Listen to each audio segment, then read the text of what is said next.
Good morning, my friends. Daniel Miller here. How's everyone doing today? What a beautiful, wonderful, summery day we are having here in London suburbs.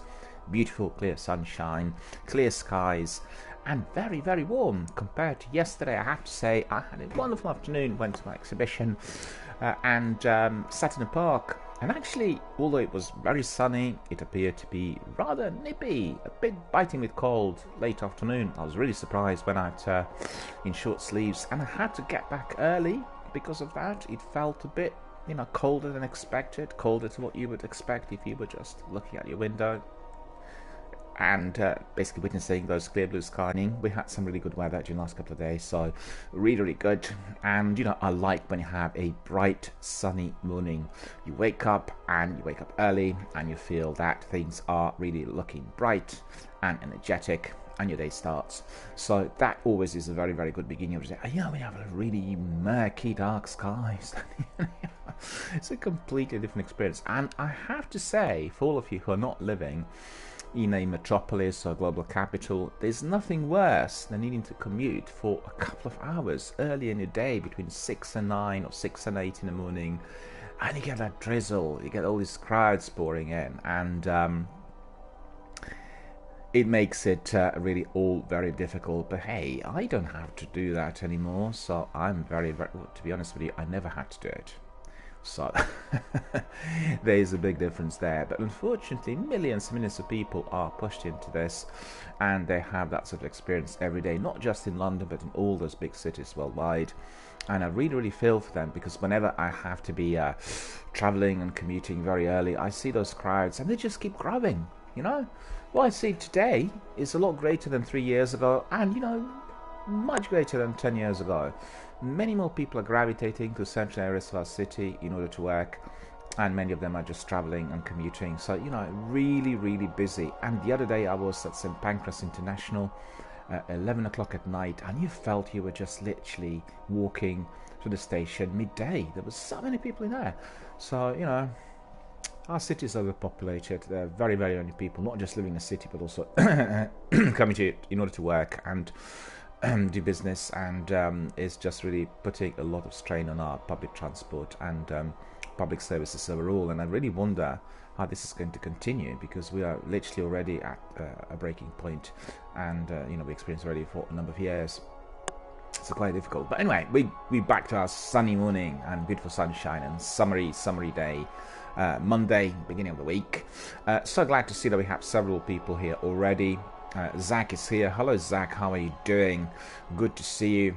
I just got your message there saying that you are just about to go to bed, and you catch up with some sleep, and it is really because of that time zone difference. I think you're 7 or 9 hours back compared to us.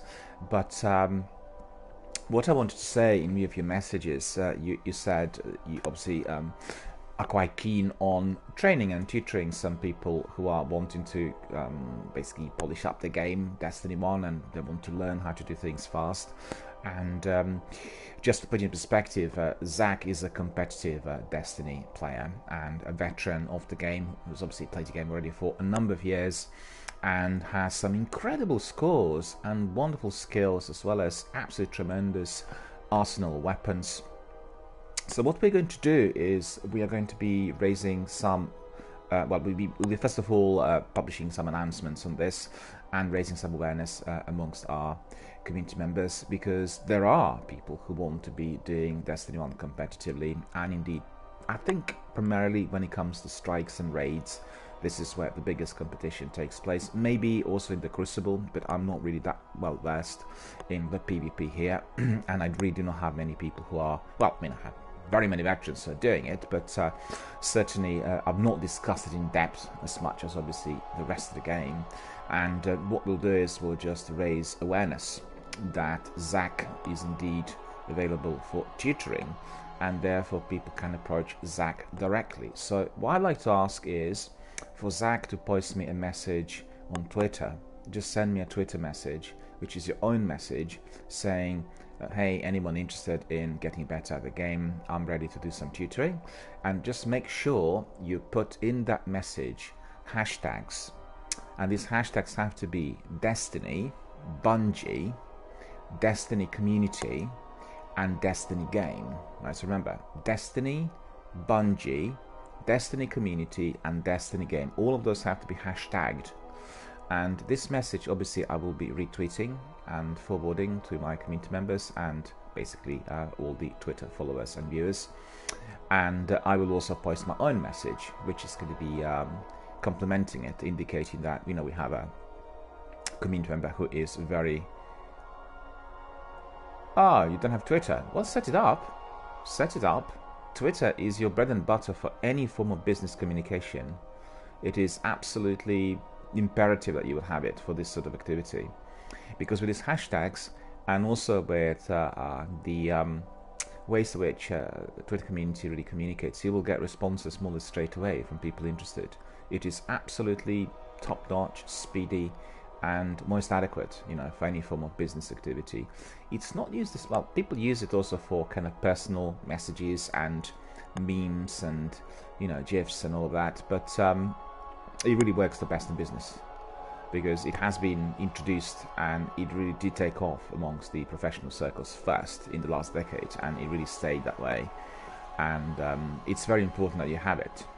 So just set it up quickly, post a couple of tweets on Destiny, with download some images from Google and with a few statements, and then just send your own, and that's fine, because you will be getting people coming in instantly, I can assure you. Twitter is, together I guess with Instagram and Twitch, the best forum to which you can make obviously new contacts and approaches. And hashtag is a miracle tool. It's a wonderful invention, and it does actually bring in lots of people and creates new friendships and bonds and makes new connections. On my Twitter, I've had this Twitter's been already in operation for about maybe 18 months or so, and it's been slow coming, because lots of people who are kind of following other gamers, they're not that keen on receiving many tweets every day. And basically my Twitter is both focused on the community that I have and activities here, as well as on what happens in the video gaming industry. And therefore many people read it, but not many follow it, because otherwise on their newsfeed they get between 70 and 150 tweets per day. And as you know, some people are not keen on receiving many news. They want to have an easy way of browsing, and particularly through their friends and associates who are interested in. But on the other hand, my Twitter called Film Dialogue, which is dedicated to film industry and film history, is extremely busy, and it has very many people who are following it and reading it every day. The vast majority are your industry insiders, people who work in film industry, and they frequently communicate. And so definitely Twitter is the best possible tool for that sort of communication. And I want to raise awareness also on Instagram. We'll put some screenshots, and maybe we'll put some clips of our gameplay as well, and therefore we can be inviting people to come in and indeed approach Zach if they want to be getting better at the game.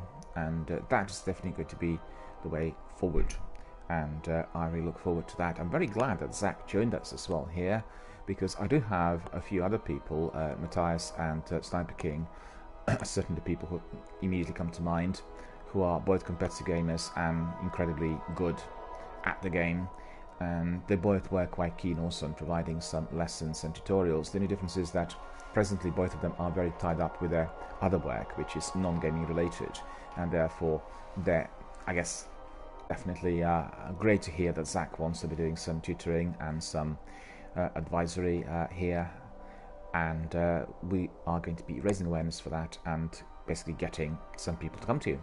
So that's really absolutely wonderful, and thank you for that. And I can assure you there will be people coming in. As you know, this is the only channel on Twitch presently streaming Destiny every single day, and that makes a very big difference, because we get very large traffic of people coming and going, and not everyone stays, but on average, when we have a good daily broadcast, we are talking probably between 400 and 600 people passing by. And that itself is quite a large number, considering that the number of streamers has significantly dropped on Twitch. We don't have many streamers at all, and the number of viewers therefore is I guess, not as great compared to what we had in the past. But nevertheless, the dedicated viewers and Destiny veterans are always there. That you may not see them when you look at the stats on the Destiny Twitch category, but you will be getting them on your channels if you are a daily or regular Destiny streamer. So that makes a big difference. And also what we have here is a very, very vibrant, engaging Destiny community. I'm very glad to see that we get also competitive players like Zach and the other guys coming in because they want to be full members of the community, and they do not try to impose their competitive spirit on other people. They focus on creating new bonds and friendships and providing tutoring and helping other people to get better at the game. And most importantly, you just chat and have a dialogue on this game and other of their favorites, and also video gaming industry. So we get really very, very good conversations flowing, and it's always enjoyable, provides us with high content, and it obviously makes sure that we get new people coming in every single day. So that's truly wonderful. I always stress the fact that this is not a competitive channel, because when you are running a competitive channel, it is a completely different ball game. You are completely focused on training and polishing up of your skills and getting to a certain level where you feel you can compete at esports tournaments. So it's similar to what athletes would get out there when they're preparing for competitions, when people who are playing in top-notch football clubs are trying to really improve the game. It is all about focus, resilience training, and indeed competition. And for that, you need to be of a particular kind. It's a different sort of mindset. You will not have time for chit-chats if you're training on how to compete a certain run within a certain kind of time schedule. So it is a very, very different ball game, and therefore I always advise people to go to those channels that are indeed doing that sort of training. But you know what, that sort of training is nothing without a big community surrounding it, and this is one of the channels that's providing that very big community, and therefore we are all popping in, having a look, saying hello, just like what Zach did, and other people as well. And then we obviously talk about everything we love the best here in video gaming, and that's exactly the purpose of this channel. So we have a very sociable, very chatty community of people who are always there, ready to help, and it's very great to see that all of them are gathering here around DRBMiller Gaming, and I'm very, very honored and privileged to have so many great people together with me every single day. It's interesting when you go through Twitter and you read many postings of other online entrepreneurs, you will see there's a great division. And you will see people who are trying something and they're not really engaging with a new community, and therefore their postings are very much sort of excluding the community content. They're focused on, I got better at Apex, I got better at Destiny and all this. And if that channel or these channels are focused on competition, that's fine. But I did see quite a few people then lose interest after maybe 6 months or a year. They feel, oh, nobody's talking, nobody's coming in, and that sort of thing. On the other hand, you get people who are very chatty, and although they're competitive players and they allow a lot of time for discussions in between the matches, and they have a community which is similar to ours here, you'll have a few hundred people who are coming in every day, and then amongst them maybe a few dozen who are staying and talking. So you get really a very good conversation flowing about either what's happening on a screen or in between about their own games and their activities, and then you get a very high quality content. And that's the kind of competitive channel that I quite like, because on one hand it is creating the competitive content for those who want to get better at the game, and also it is providing the elements of a free flow for the community where people can really team up, discuss the issues, and sometimes, for instance, if you're playing a match and the difficulties, you can spend 45 minutes afterwards debating the strategies. This is particularly so with tactical shooters.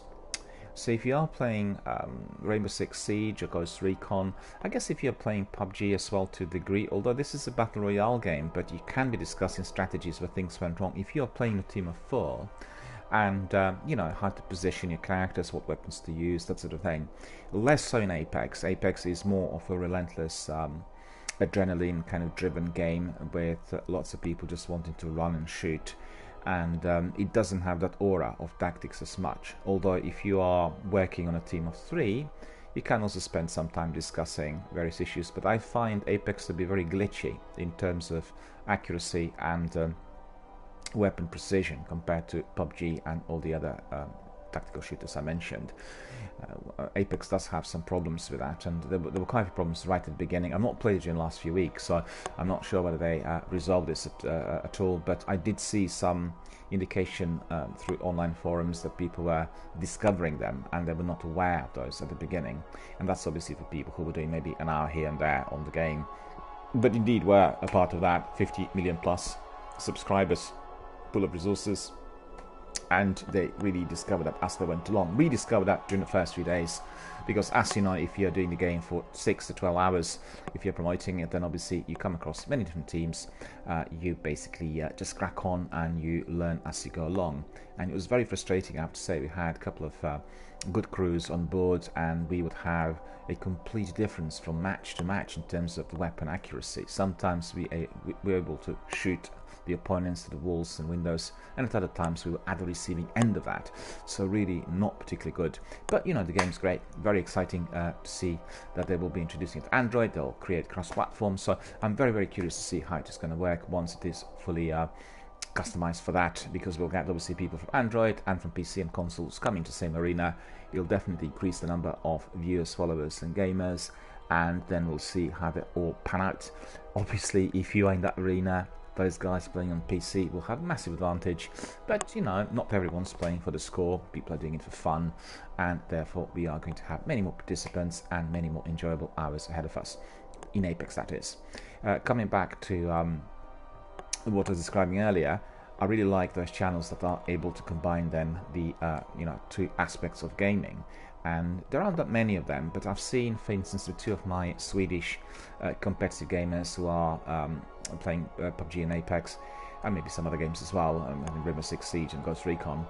They are always connected to their community and always sort of expressing gratitude that all these people are indeed present in their lives every single day. They receive massive support because they are young people who are doing the utmost best with their dedication, resilience, and attempts to create the best and the highest possible quality content, as well as very engaging types of interactions with the community and a lot of exciting battle-hardened gameplay as well. So, you know, very good content. But basically what I'm trying to describe is the difference between the channels that are just looking at the competition and getting better, and then the other ones that are obviously combining the two. My channel is everything opposite. I just focus on the community. There's no competitive element in here whatsoever, and if we have to compete, we probably will be looking at who's using many more words, who's talking a bit more, and you know, that sort of thing. At the end of the day, my channel is called Gaming Dialogue, right? So it's all about talking, it's about bringing people in and making sure that we all are enjoying our game and having a wonderful video gaming time. Right, I've been playing Monster Hunter World during the last couple of days, and for all of you who watched it, you know that I've been given the, well, not just myself, we've been given a free trial, 10-day long, on Monster Hunter World, because Capcom had announced on Thursday that there will be another massive DLC coming out. It's called Iceborne in September of this year, and they're basically offering the game to people to try it, to experience it. And then in September they will release a called Iceborne Master Edition, and that edition will combine the DLC with the base game, and everyone is going to be able to purchase it.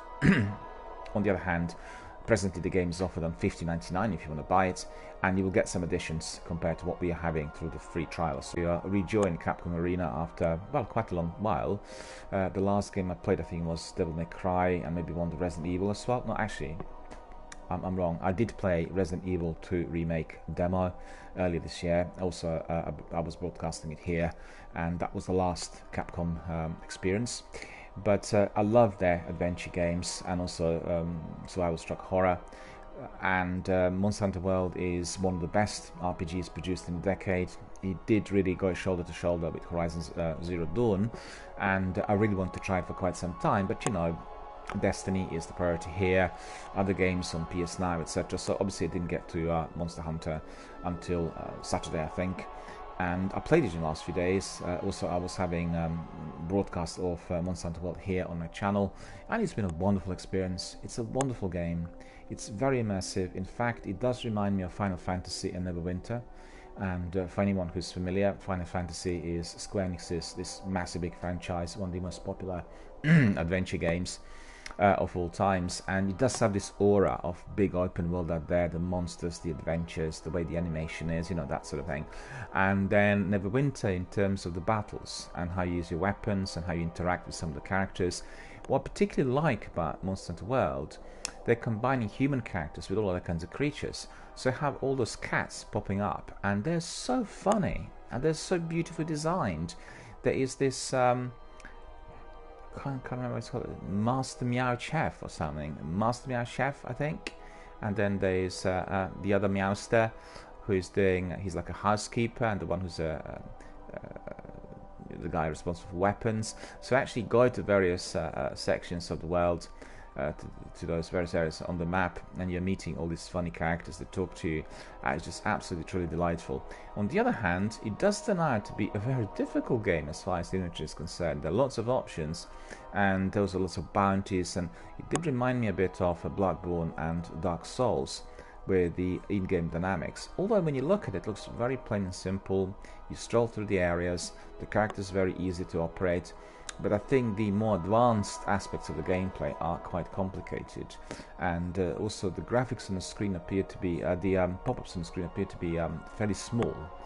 So if you have to play it on a very big, massive television screen, or you need to be quite close to your monitor, because what you want to see is, you want to be able to read all those tutorials and experience everything in depth as it pops up. And a very, very good in-game tutorial. You just stroll through it and you learn everything. Lots and lots of information to take on board right from the beginning. So I've gone through my first couple of quests and I'm progressing forward. And yesterday I was exploring also the tutorial on these weapons. I wanted to also try a few other things within the base, talk to all characters, looked at wherever they are, and try to engage, as well as familiarize myself with some of the other in-game dynamics. And we had, at the moment, I think, one of the big events introduced, so lots of activity in one of the areas. In fact, Deployman was here last night, and he said, well, this is probably because they're running a major event, because usually that area doesn't look like this. There aren't that many characters in there. They're not offering all the sub-quests. So that is probably what I will explore in the course of this week, and we'll try to find out. Well, you know, it's basically an introduction to my viewers and the community, and I want people to kind of get a good overview. So it's not about me finishing the game or acquiring certain results. It's more to do with exploration of those maps and finding out what the game's about. And that is basically the way I do my introductions here on the games that I'm interested in, and indeed the games which may be currently available free of charge or offered through some sort of special promotion deal. Always interesting to find out what I actually like in practice. Right. So let me think for a moment. We have today again our Titan. Yesterday I had a stream. I was completing one of the grindy quests, and the grindy quest is basically patrols on 5 or 6 different planets, and you have to neutralize 3 high-value targets.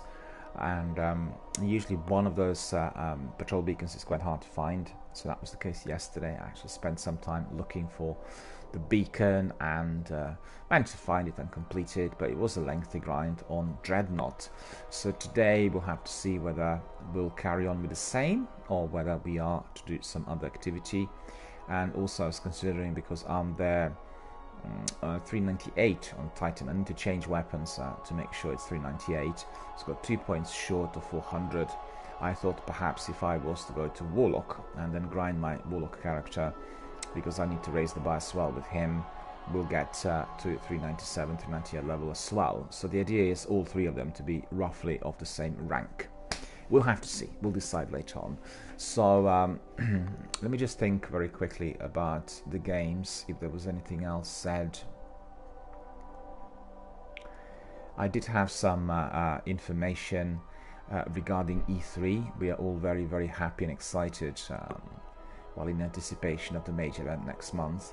And if you're interested, you can see some announcements on Xbox as well. So just go to Xbox announcements on the YouTube channel and you'll be able to get some snippets. Yeah, I remember now. I watched yesterday quite a few documentaries on Ghost Recon, the new installment, and the presentation we had on Thursday. They were very, very good Q&As and very good discussions really by various people representing Games Radar, Game Informer, IGN, some also independent reviewers, and I thoroughly enjoyed it because all of them are very hyped up and they're waiting for the game in, that is going to come out in October, and they're also anticipating what is to come our way next, probably during the E3. And so if you have enough time, if you have a chance, then definitely stroll through some of those channels, enter a Ghost Recon review on YouTube, and you will get some very, very interesting views and videos. Very good discussions as well. Miller Best Streamer is here. Hello, Miller Best Streamer. Thank you for joining. How are you doing? And he says, hey man, it's me, and I'm going to start streaming on my other account. I got my blue snowball mic, and I'm going to stream Fortnite and maybe different games. Can you give me some tips? I'm moving into my dad's tomorrow. He got me a desk and everything that I can stream, and I have my own room. You know what? Congratulations, my friend. That is the way forward. Absolutely. And what's incredibly important is that you have your own desk and you have your own room, which you will have complete privacy.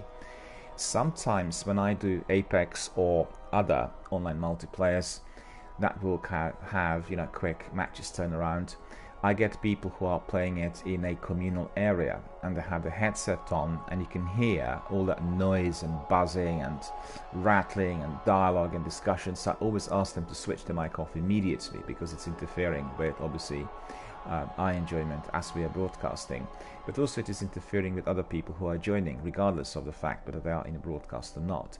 So having privacy and having your own room with your desk and your kit, basically your rig, is number one requirement. It has to be like that. And also once you are streaming, what you can do is get a sign or make a sign which says do not disturb, or currently in broadcast, live on air or something, and paste that or leave it on your door, so anybody who's coming to your door will know they shouldn't be knocking or coming in and asking questions or anything like this.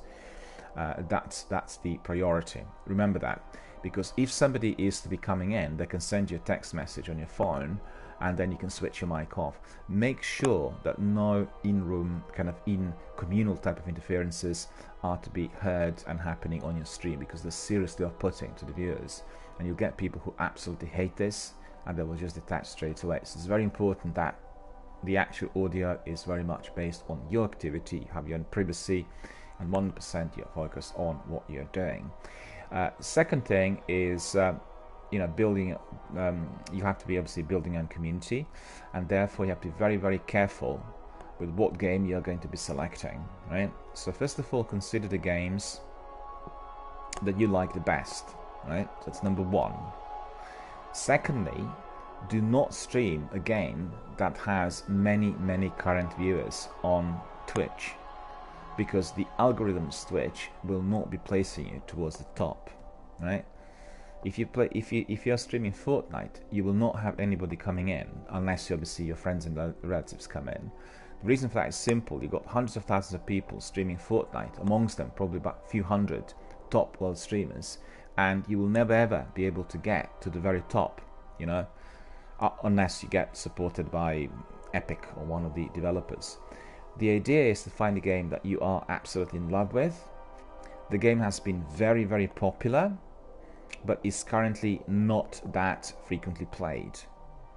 But it still has the community, and it still has that degree of popularity. So if you were looking at games like Ghost Recon, Fallout,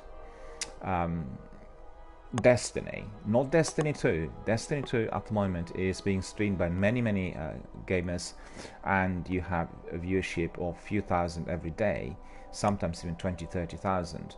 So therefore, again, it is for a new streamer a non-starter, because you are wanting to be building your own community from scratch, and that will mean being able to get all the traffic to yourself at the beginning from the community of gamers that are indeed loving that particular game. And I guess you will have to decide. The best way of doing it is by looking at Twitch categories, which you will get on your Android or your phone or your tablet, and just stroll through these and have a look at what games are currently having anything between 50 to maybe 300 viewers. Not many more than these, remember that. Maximum 300 viewers. I'm talking about the average number of viewers, because sometimes they may drop to about 50 or 70, 150 and so on. And then consider it. So that is the way forward. The actual selection of the game is absolutely crucial for anything you'll do as a streamer. And never ever hop from one game to another. You have to have one game which is basically the backbone of your channel, and you're truly dedicated to that game. You will need to know quite a lot about both how the game is played, as well as your community and what people actually are thinking and what they want. And you've got to be as interactive as possible. As you can see on this channel, we talk all the time. We get people who are much better at this game than myself, people who've done it for 5 or 6 years, people who are doing it during the beta testing days, but we always have a very good rapport because we talk about everything that is Destiny related. And in fact, you can join a game and you will know nothing about it, but if you show passion and enthusiasm, lots of veterans will come in to help you out. You make good bonds and you progress. You become obviously a part of their crew eventually. So that's the idea. Just remember, the privacy of your room is very important. You've got to have your regular schedule, so you have to set the exact time when you're going to be streaming. It doesn't have to be every day, it could be a couple of times a week, but it's got to be always at the same time, right? And your schedule has to be published. You need to publish it on your information on Twitch, where people can see you are streaming at this particular hour. So, you know, for instance, with my streams, I always have them at the same time, and I have add-on streams later in the day. I did experiment with this for 3 months, so I have a lot of experience on how this works, and I actually discovered that a regular schedule works out the very best for me. Trying it for various global time zones is an experiment. But just like, you know, when you want to buy a loaf of bread in your local shop or some milk, you will want to know that this bread is baked at a particular hour. You will go there to collect it. You will rely on that routine every single day. You will know that person is there on Twitch doing that game. If I want to pop in, I can, because they are going to be doing it at a certain, you know, at a certain hour. So it's similar to the news on television or your regular programs, you know, like television series. They're always delivered at the same time every single week, because people will know this person, this channel is going to be there, you know, at that time, and therefore we can just pop in if we want to. So that's very important as well. So just to summarize, first of all is the privacy of your own room. It's the regular, clearly defined schedule, which is obviously published so people know when you're going to be streaming. Then it's the choice of the game. That's very, very important. What game you will be streaming, and the game has to be a game with a massive community, and the game that currently is not viewed by very many people, but it still has this massive community. Hey, if you're playing Halo, you will always have people coming in. If you're playing Destiny, you always have people coming in. And in fact, it worked the best if there aren't many streamers doing Destiny, because obviously you will have people coming in. The only trouble there is that with Destiny, there are some other channels that are well established, and they do stream maybe a couple of times a week. So anytime they are streaming, then they will basically draw attention from, you know, people coming in. But on the other hand, it's becoming a very closely bonded community where we all know each other. For instance, we talked to Zach the other day when he joined us, and he said, oh, you know, Anok was here early in the week. I used to play with Anok for months and months, and we had lots of games. So, you know, one of your participants who recognize somebody else who popped in, they'll make new bonds because previously they played together. And that is the way it works. It's a bit like a community of fans, you know, out there in real life. If you have dedicated film fans or football fans, eventually they will get to know each other because they all venture, you know, at the same time. They all come to the same place, and sometimes even if they don't know the other person, you know, how to put it, even if they haven't met the other person, they will still know them by sight or by their name or something, and it makes a very, very big difference. So these are just a few tips. And also remember, if you're streaming, what you want to do is you want to be absolutely focused on all communication that comes in. It's not going to be about your game, it's going to be about your way of interacting with everyone who comes in, talking and connecting. Never ever miss out on messages, even if you get very, very busy. If need be, employ a moderator or somebody else who's going to be reading messages and answering. and you know, making sure that this is in order, because this forum, Twitch broadcasting, is the most ingenious, the most innovative way of connecting with other people. The reason it's taking off in such unbelievable fashion since 2015 is all to do with that. It's not about games, it's about bonds, communication and connectivity, and this is where the focus of the entire industry is, Microsoft and Sony included. They want to be creating networks and systems to which we are bonding with others, and they will be looking at two major directions. One is integrating cross-platform play for as many people to come into the same forum, so have Destiny annual pass, for instance, or Destiny online gameplay, and everyone from everywhere will be able to come in. It's number one. And secondly, enhancing communication between people who are participants whilst they're doing the actual game through broadcasting. So that's something else. They've just started with various tools like inbuilt extensions and other types of tools which we can use as we are gaming. You see, the idea is to make interactivity as great as possible, not just between the participants, i.e. the community members, the viewers, and the broadcaster. That's already there, that's established. What they want to do is to make sure that this communication can go 2 or 3 ways, 4 or 5 ways, 10 ways, you know? So people who are communicating on chat could be communicating amongst themselves by the use of some of the extensions. They can, for instance, throw in a quiz, or they can be asking for some personal requests from the broadcaster, or they can be asking for their partners through those requests. I, in fact, have now this brand new tool which is called live requests, and those requests are not just about me being brought in or somebody else being brought in to play live with me, but they're requests like who else wants to play PvP, who wants to join me for a raid, who wants to be doing a strike. And then once this request is posted, all the other guys watching can actually see it. So the live requests are game specific generally at the moment, and you know, these are the tools that are still obviously evolving. We're really looking forward to see how all is going to be you know, panning out at the end. And it's all brand new. You have to bear with us because some of the tools don't work properly yet, but the idea is to be enhancing that degree of connectivity so we can communicate. And what's interesting is, you know, you play games like The Last of Us 2 or PUBG or Apex or Uncharted, and then you meet other people and you talk about all kinds of subjects. So your discussions and forums become very, very broad, and indeed they bring in extra people in order to enhance content, and all of them have then a very, very good hour. Zach was asking about Discord, whether I'm running also something on Discord. Well, at the moment I'm not, and I do have Discord and I've got my channel in there, but it's not fully active. I've not been using it.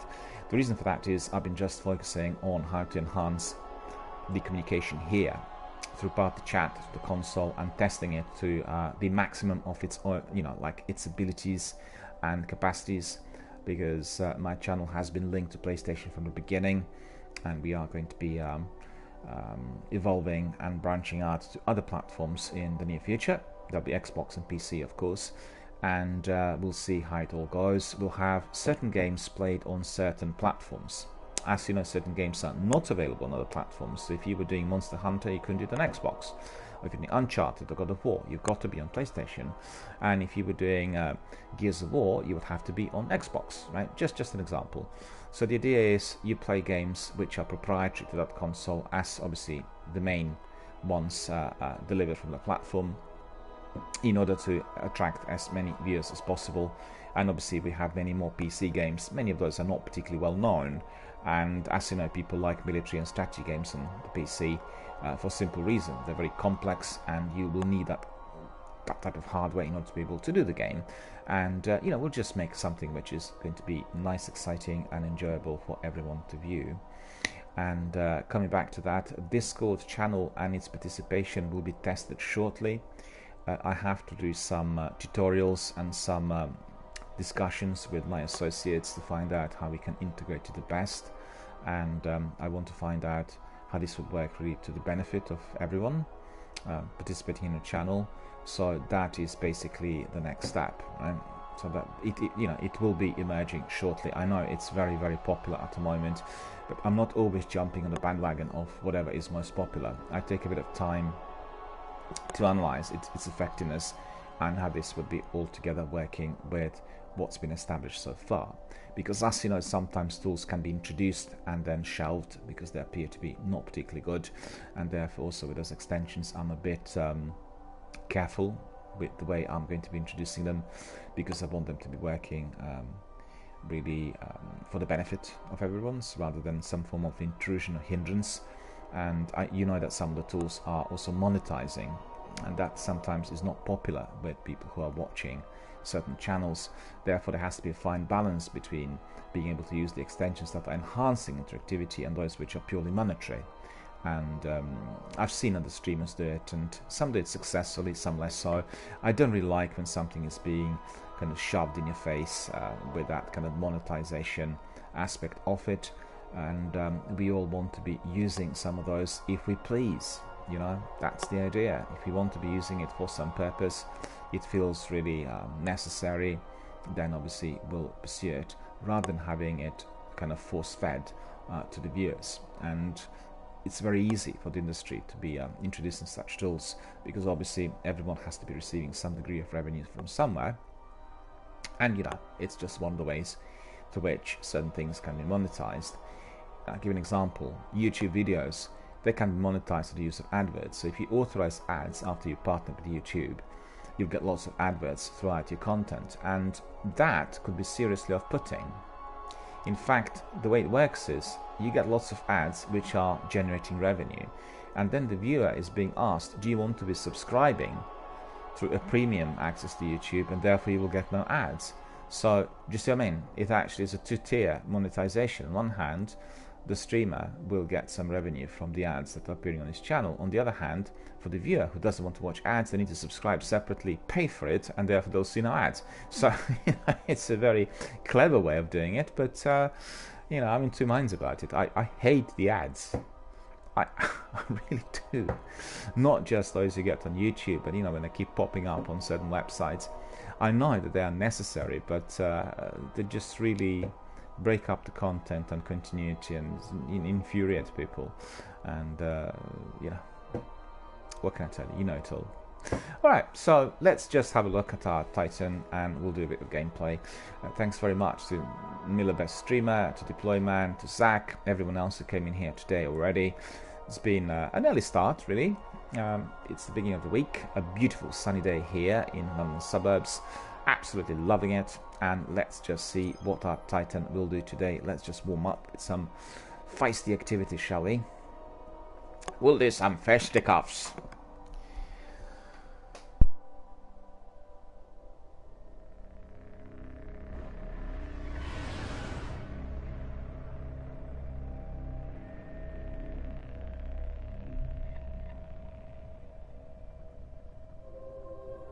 So yesterday we were doing that lengthy grind, and the lengthy grind is almost certainly still there. Let's see. Yeah, there it is. High value targets.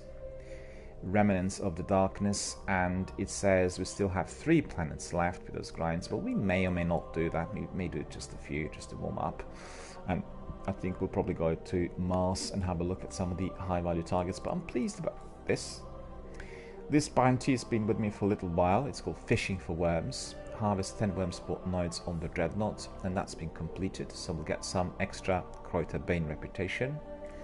And in order to do that, I'm going to go back to the tower. We'll do some admin in there, sort out our kit, we'll get some new bounties, and then we'll carry on with our adventure. So please stand by and get ready to advance. Love this ship, by the way. Similar to Tereshkova, is just orange, and it looks menacing and deadly. Tereshkova looks a lot more peaceful, being obviously painted blue. But I just love the design. I think it's very similar to F-35. It's wonderful. I like it a lot better than some of the other ships I used in the past.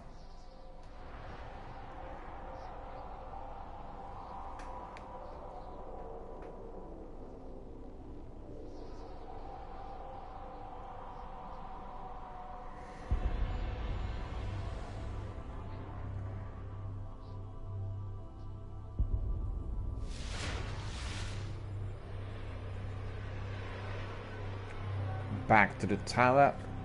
Nobody wants to talk to us by the looks of it, which means we had resolved some of our admin already. But I did have another weapon that was more powerful. So let me see, 398, 400 automatic rifle.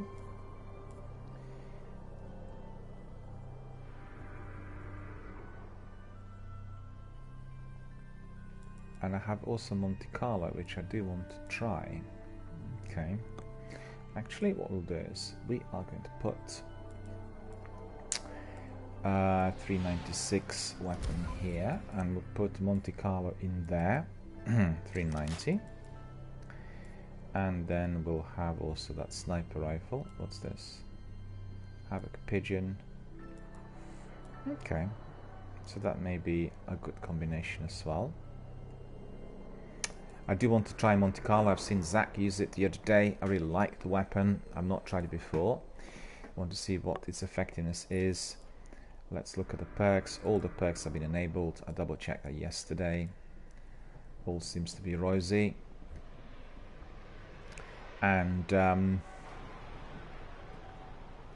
yeah, we need to sort out the bounties first. That's number one priority. I'm instructed to tell you that all guardians should continue to report information. Checking for bounties. Yes. So first of all, we'll cash up. We have armor breaker completed, motor flight and reputation is up. Enemy in every corner, reputation is up. And then we have the third one, which is, what is it? Fishing for worms. And in there we got dismantling the hive and worm spore. Well, kill 10 hive mages ultras on the dreadnought without dying. Alright, so that's another one, and that we can do. That is what we can do. We might be grinding that later today. But I think first of all, what I want to do is I'll go to one of the planets. And, wait a minute. Defeat 10 fallen mages or ultras. What's this one? Melee kills without dying. Okay, these ones will leave. So we have some space. We can actually pick up 2 heavy kills. That's very easy. 30 precision weapons will take. Taken, defeated. Taken mages ultras defeated. Okay. Updating schedules. We'll take that, so that's pretty good. These are somewhat better bounties. Mages and champions. Hi, Guardian. Hello, my friend. And we are ready for our adventure. So let's see. Just gather our thoughts before commencing with the next battle. We always think about loved ones, about the places we love the most. Consider all we've done so far, and then get resilience and strength for another battle. So what we'll do is we'll go to Mars, and then we'll be looking for those high value target beacons. So our warm-up is going to be in patrols today. Everyone ready? Stand by, and then ready to advance. There we are, patrolling Mars. Off we go.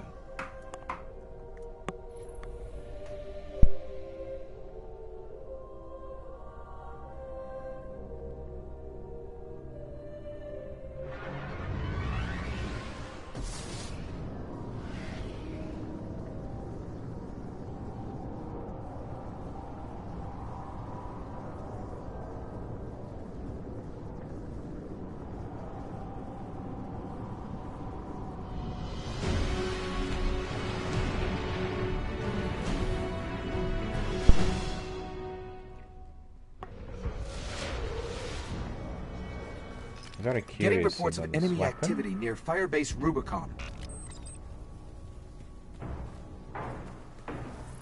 So what we actually need to do is we need to see what these bounties are. I mean the beacons are.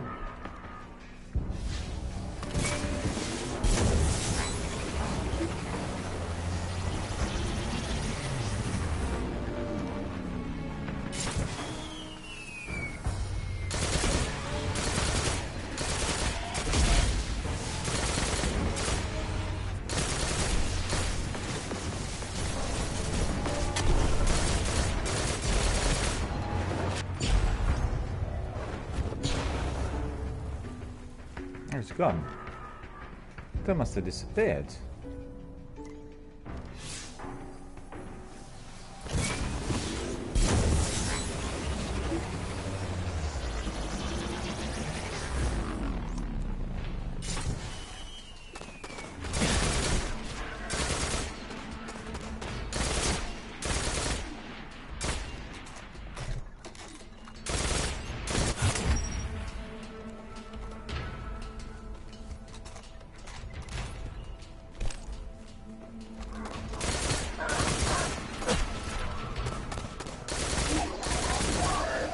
Very good. I wish I used it before.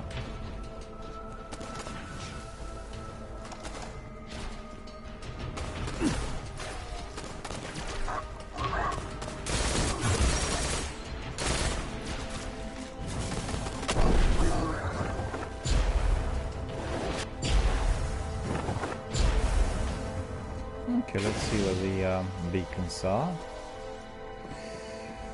Should be able to see from here a bit better. No.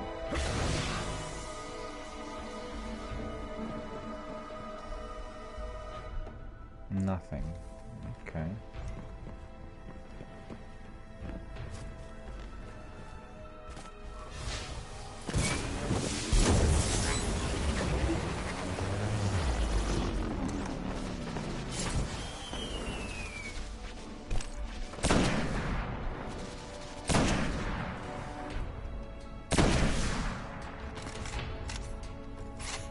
All playing there, look at them. The reason I'm getting here is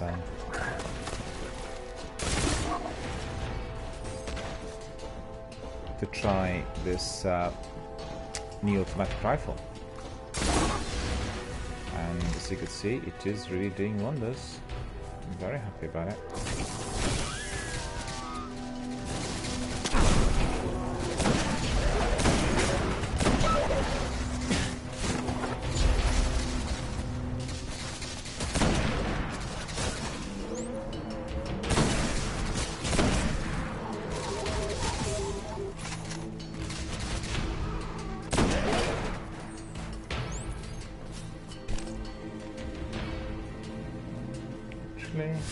Just remembered I can also use my polyphage and black wax. Put one of these on as well. Put this one on.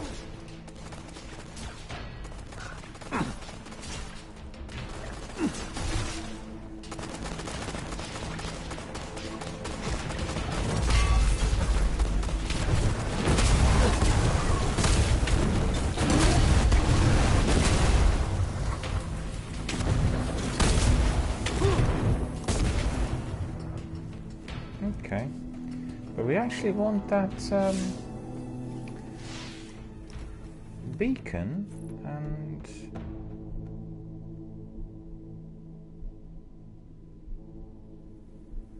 no, I don't see that beacon yet.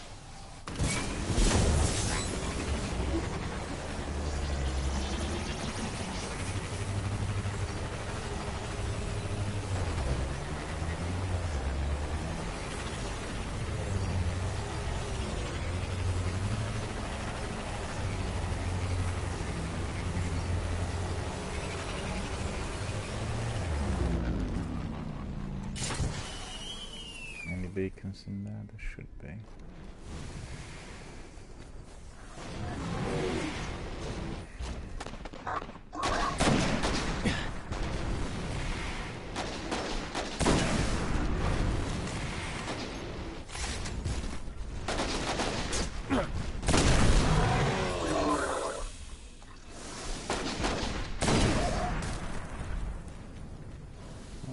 You dropped that engram in there as well. I'm getting so many of those armor materials, my goodness. Too many. Still nothing. Boo! High value targets we are, so you know.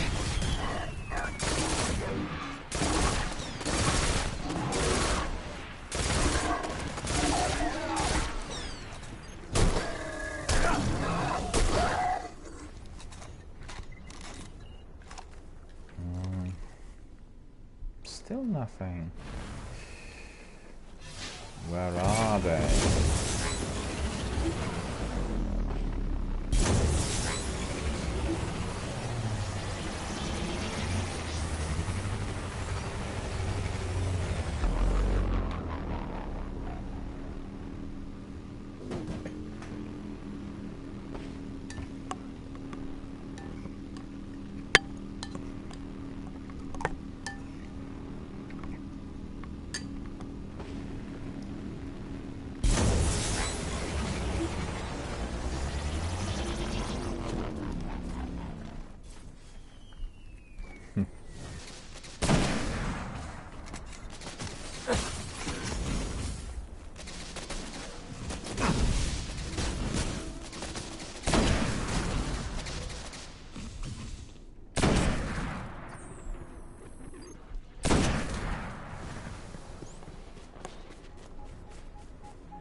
No, I do not want that beacon. I'm not interested in... How about that one? Not even that one.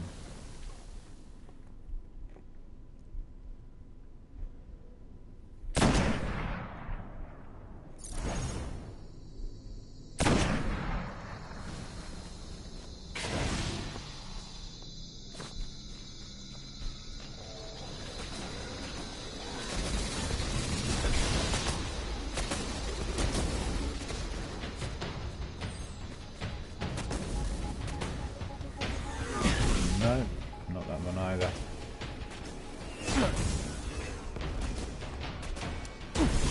No special ammunition. I don't believe it. That's ridiculous.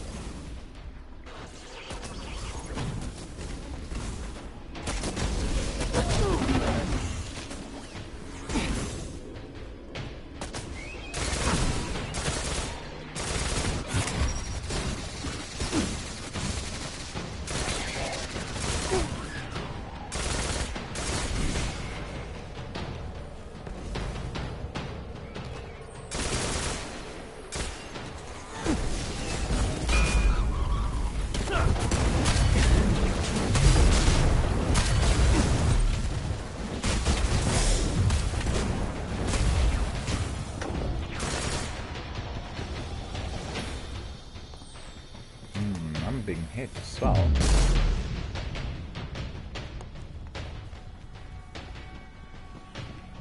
Oh, look at that, there's a chest in here, I didn't see it.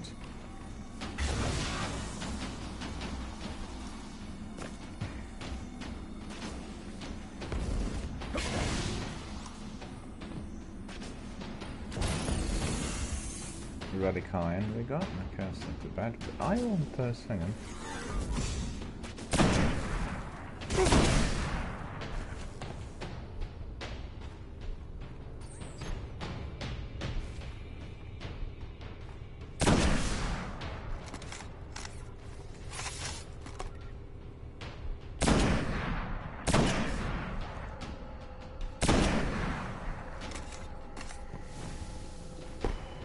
That's annoying.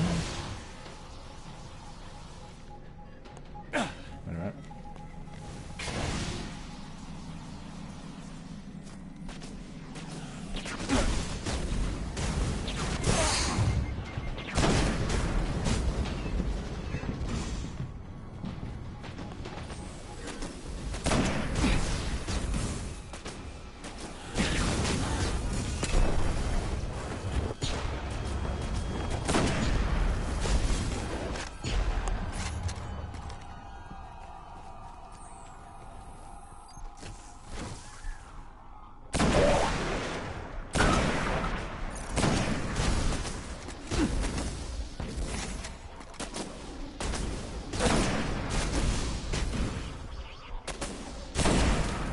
Why? Well, probably a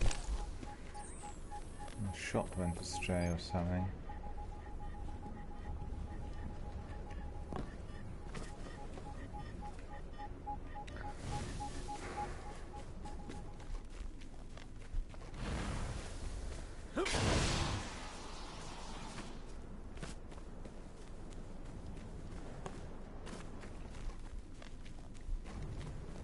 Still nothing.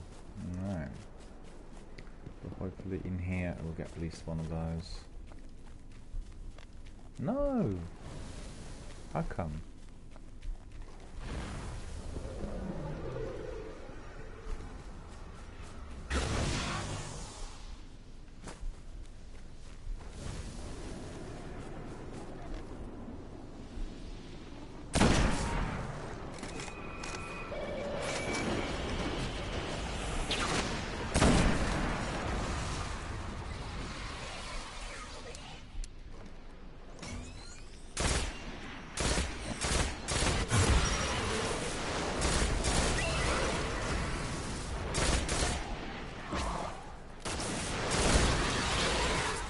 Okay.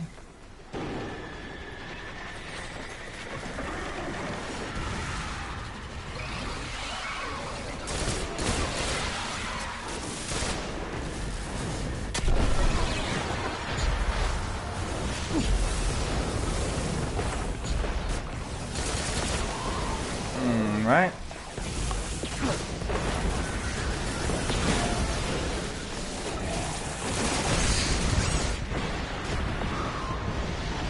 Hold on a minute.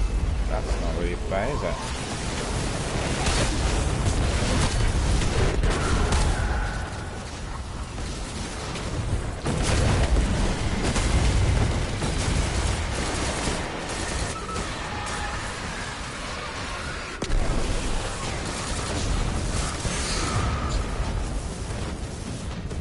Hell's breaking loose in here.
No. The answer is no. We didn't get what we wanted. But there's a chest in here as well. Okay.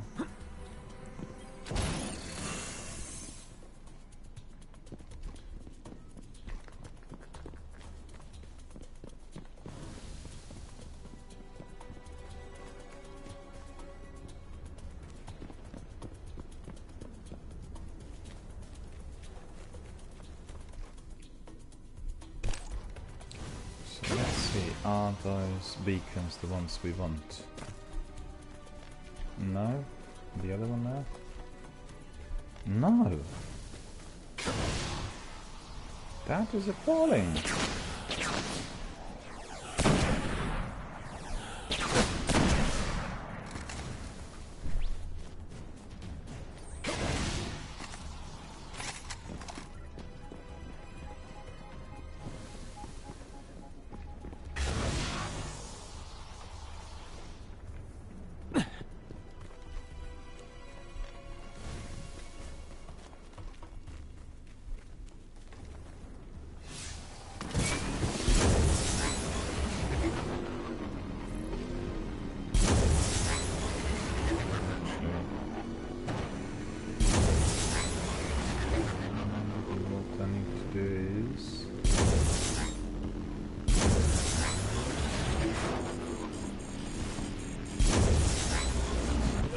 Ah.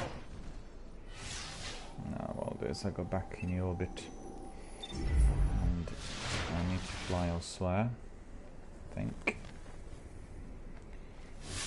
Because we're not getting these beacons in here at all, none.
No. Yet again, not what we want.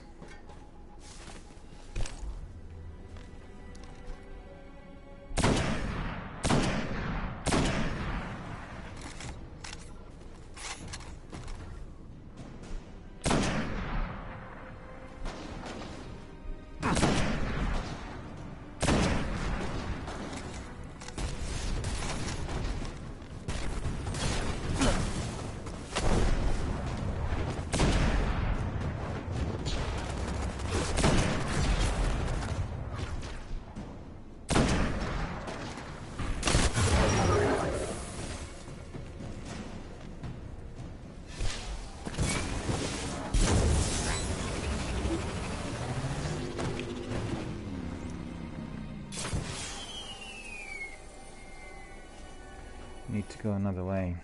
This way is not giving me any rewards whatsoever, so I'm not pleased with that.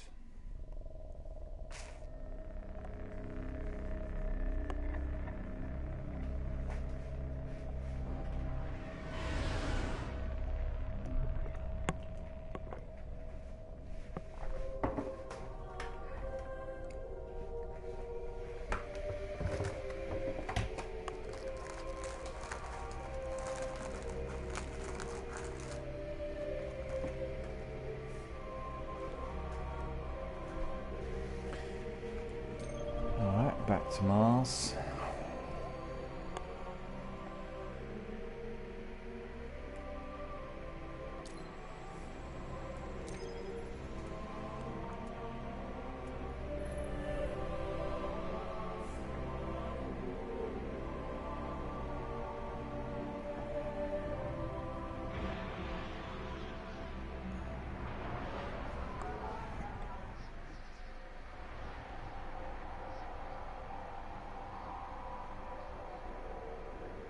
Oh, thanks to Zach for creating a new clip. I didn't see this. Thank you very much for that. We'll give you some emotes in there as well. Pretty cool stuff. Last Guardians through here left markers behind. Major Cabal troop movements in the last 24 hours. We need to go the other way.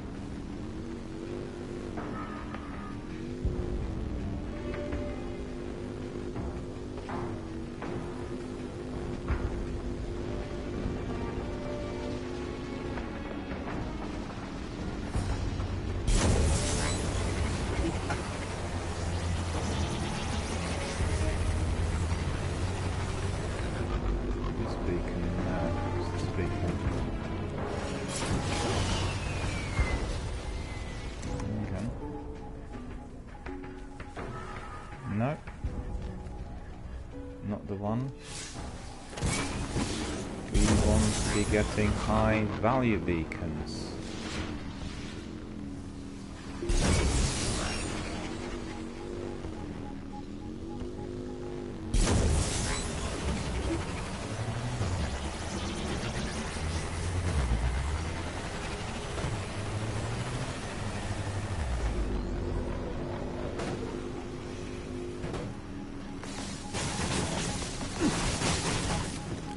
This is it.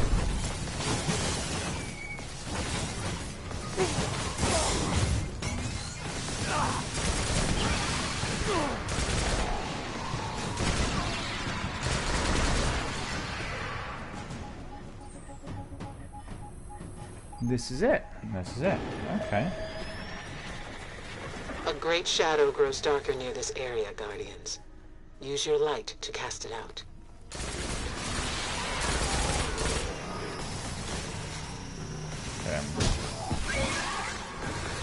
He melted.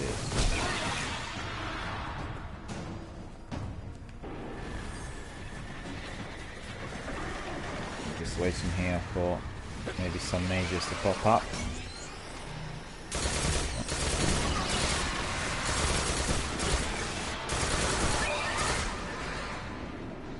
But actually I will need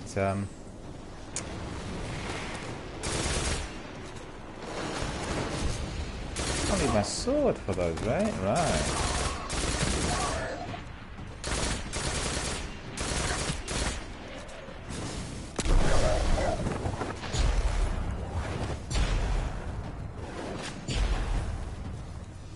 I didn't see them anymore though. They're respawning still? No, no. Cabal target. Oh no, there they are. Okay. I see them there. So I better change my weapon, my primary, to Margot Loop. Put my sword on. Use my heavy ammunition as well, and then quickly raise that.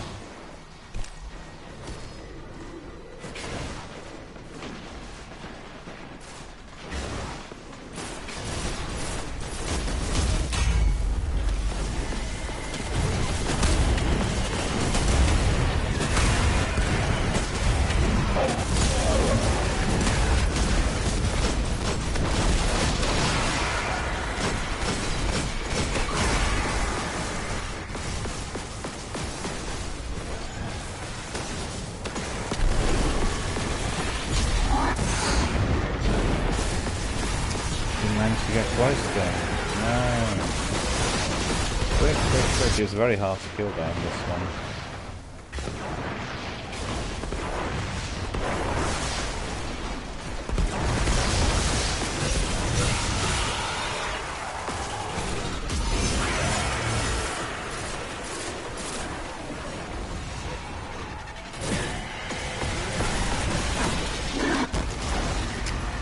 Anytime I come close to him, he's like that.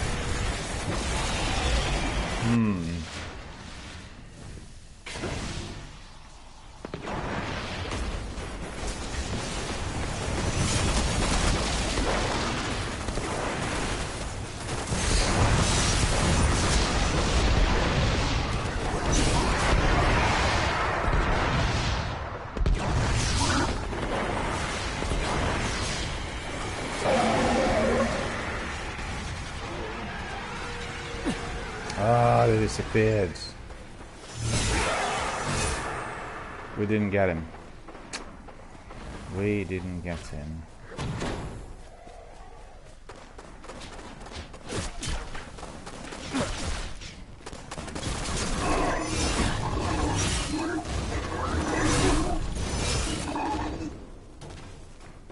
Cabal target over there.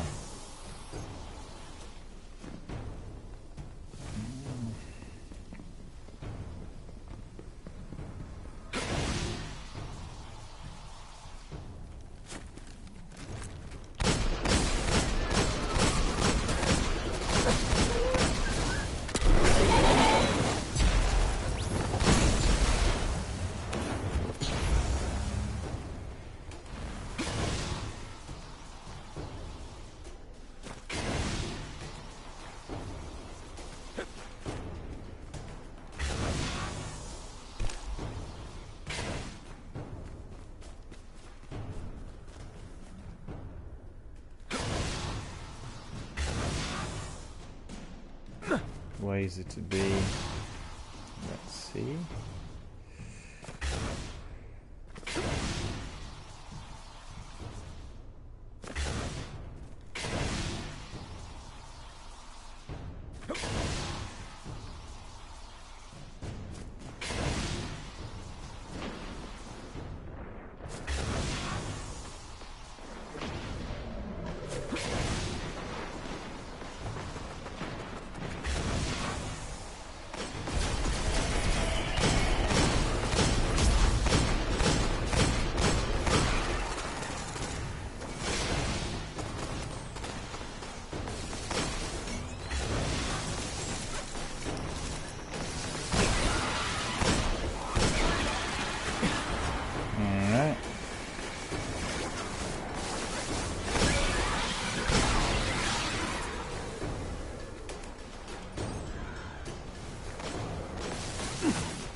Where is this one?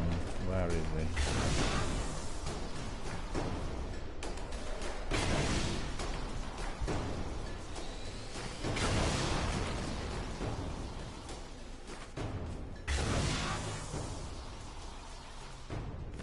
Jerry's here. Hello Jerry, how are you doing, sir? Good to see you. Good to see you. A wonderful sunny summery day here in London suburbs. What sort of weather do you have out there in Dallas, Texas? Is it raining? Is it sunny? We had some dreadful rain on Saturday night, but yesterday was really very, very good. And I enjoyed my strolls. Although it was a bit colder than expected late in the afternoon when I went out. Went out in short sleeves and then seemed a bit too cold. Oh, there it is. Okay.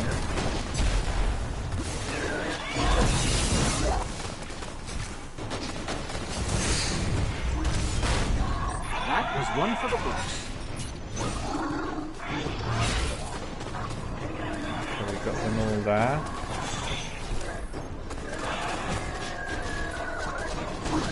Jerry says, well, it's the same out there.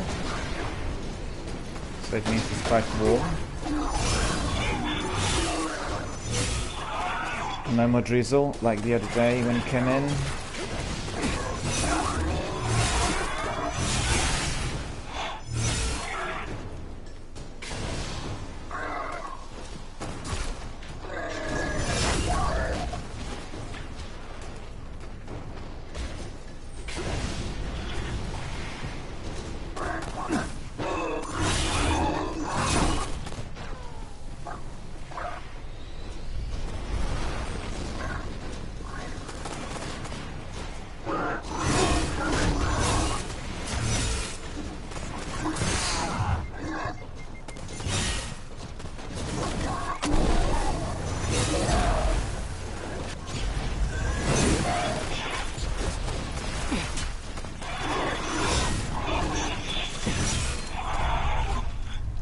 Loads of cabal in here.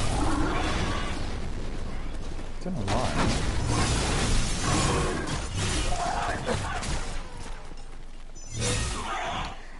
Joe says no, rain fast until the weekend. For the whole week.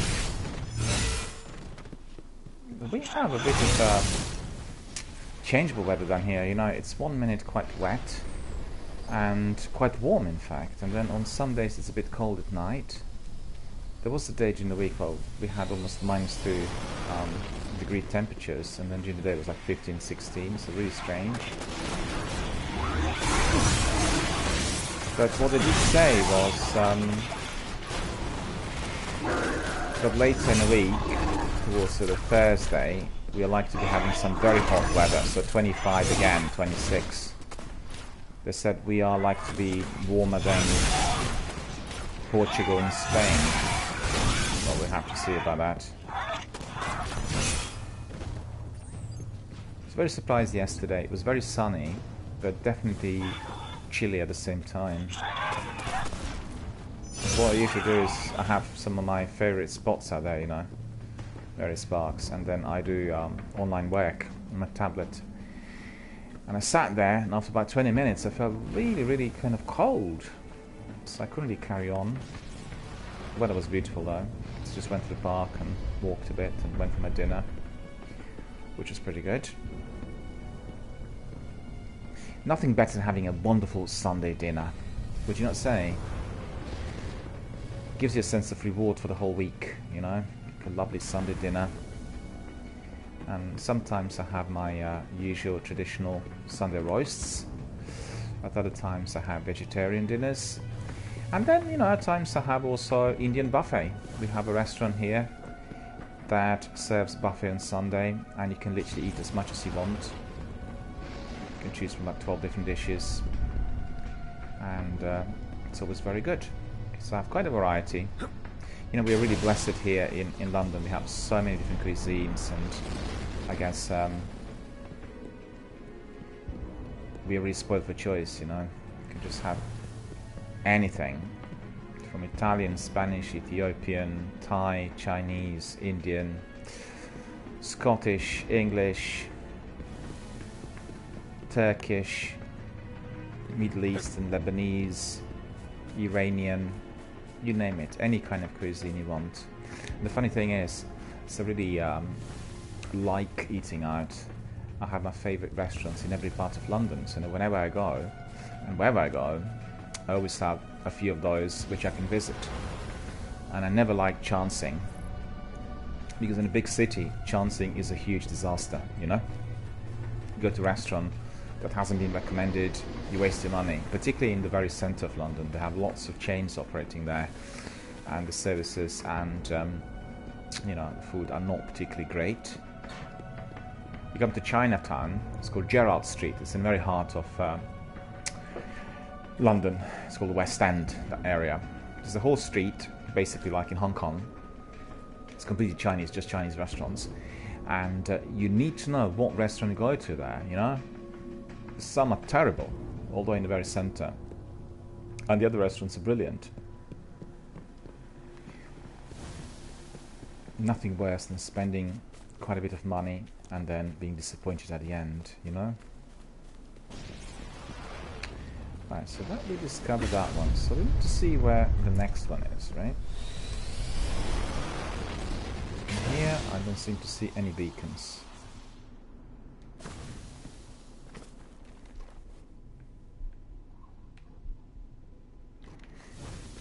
No beacons at all. Okay.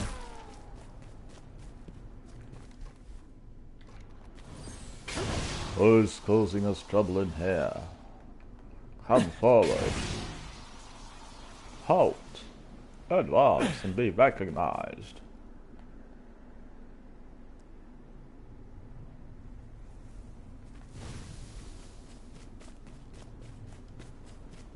Any more?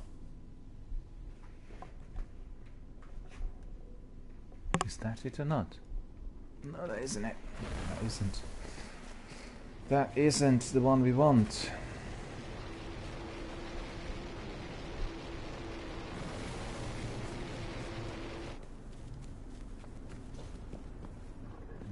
Nothing in there either.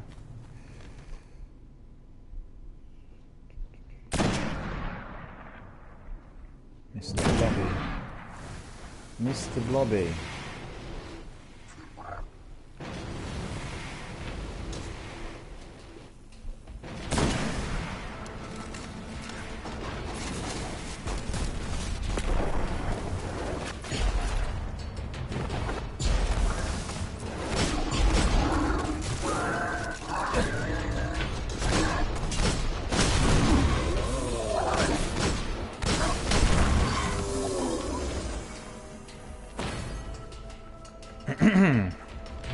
They remind me of the character, you know, from Michelin. It's big bulky tires.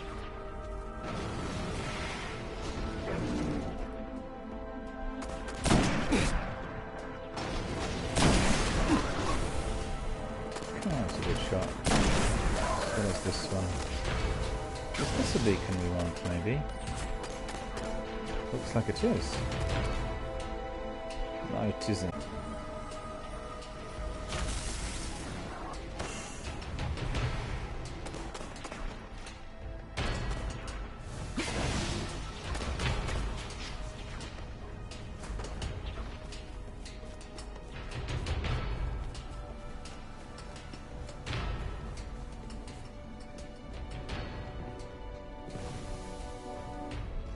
Nah, not getting anywhere.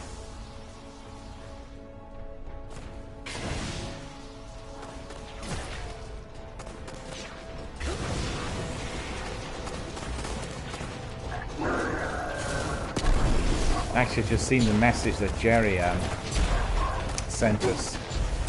I misunderstood it. I thought Jerry says no, it's rain until the weekend. But actually, it says no rain until the weekend. Just because of my display here. I'm sorry about that. I just completely misread it. And Jerry says it's going to be between 26 to 29 Celsius for the next week or so. My goodness, that's going to be very, very warm indeed. That's what it said about our kind of weather as well. You know, they say it's going to be really hot. But we'll see. We'll see what this next weekend is going to bring. It's been a good start of the week, I'd say. Very good.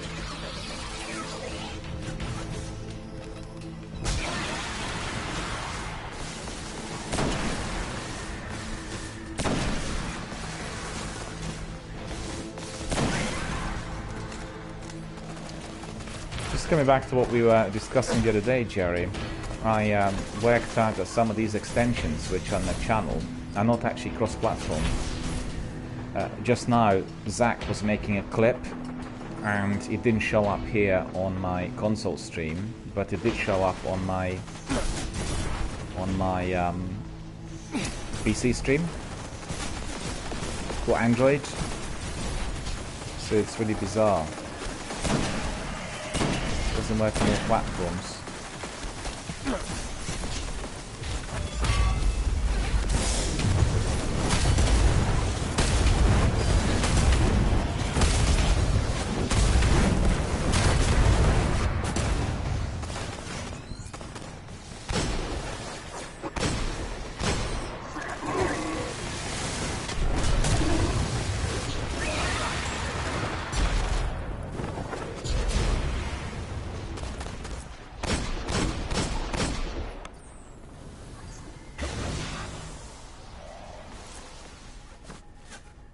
No, this is not the one. Yet again, the same problem. Boo. How many more times do I have to really come around here?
Yeah, they've done it in purpose that we can't really easily access maps, you know.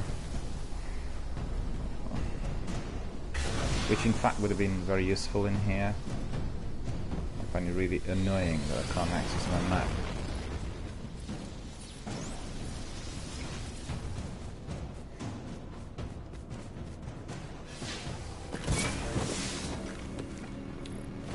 What was it?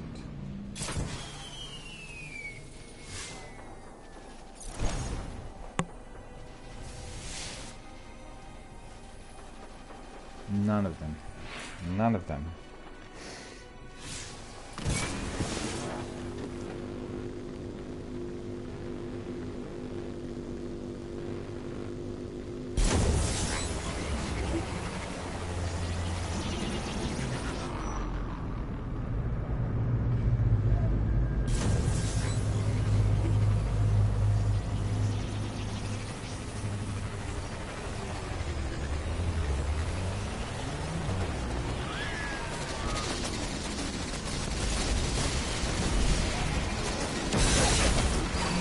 knew we'd get into this.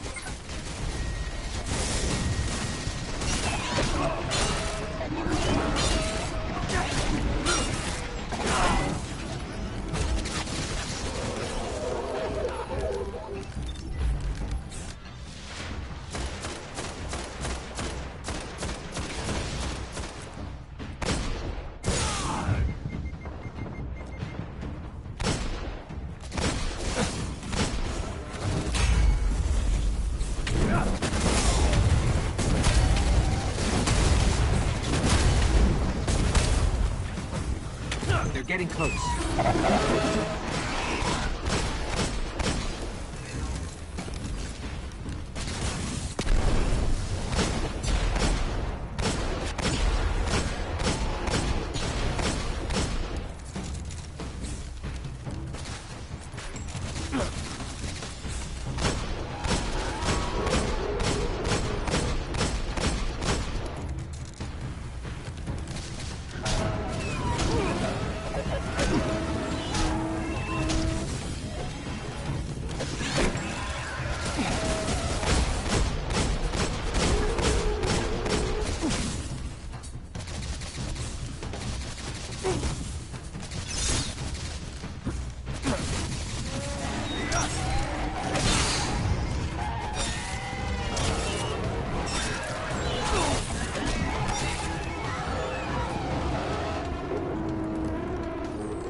Very glitched. Very glitched. Ridiculously glitched. He was like literally regenerating all the time. So what next?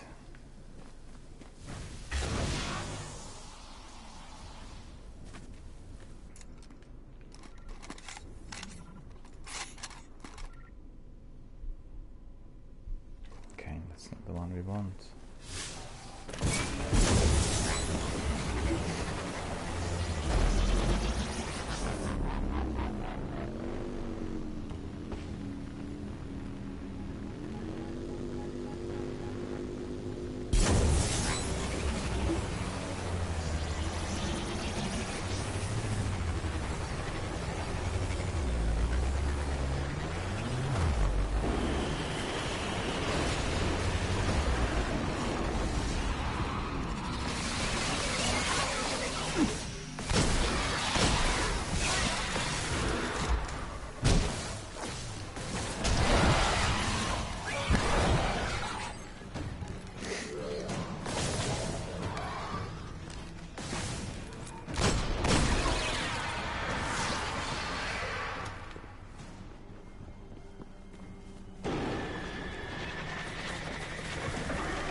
I'm actually fed up. I'm fed up with this because I've been doing this for a while, and I want to get to those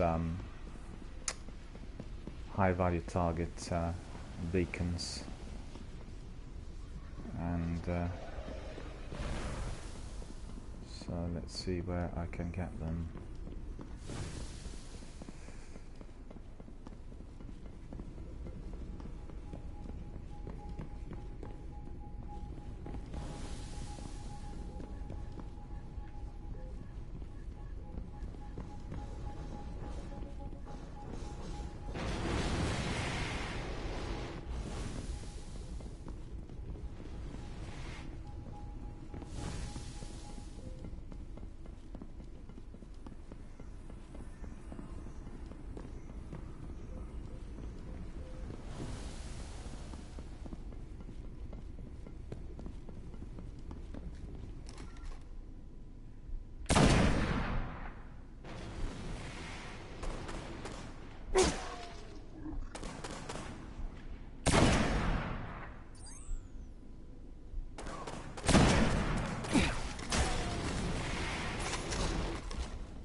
And that's it. Okay.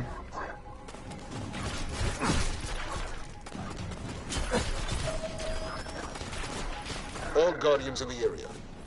We have an opportunity to strike a high-ranking target. Encoded dispatch to follow.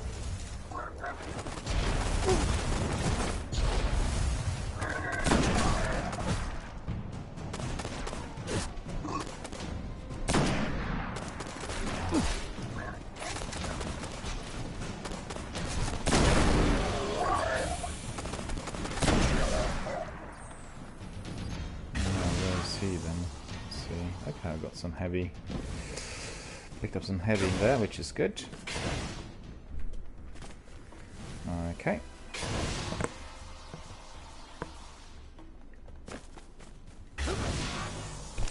Orbs!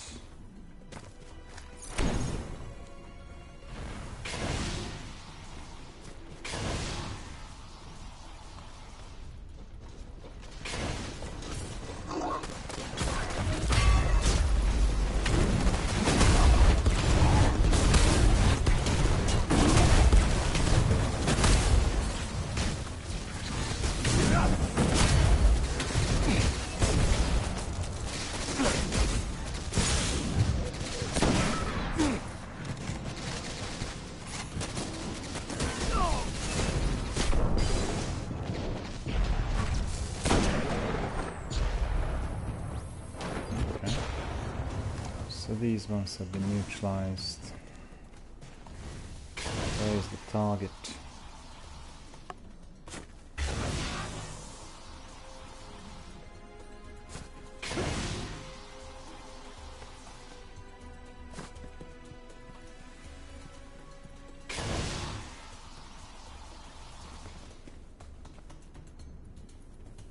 It must be them two there.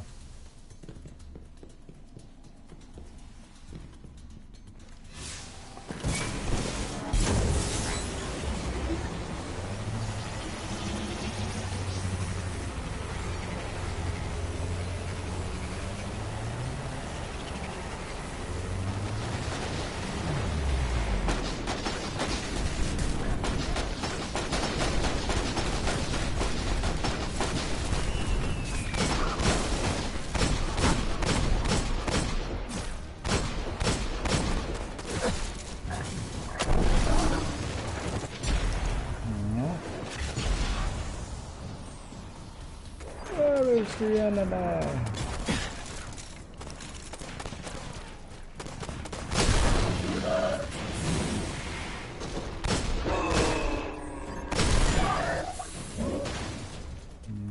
Is he inside? Oh, he is. Okay.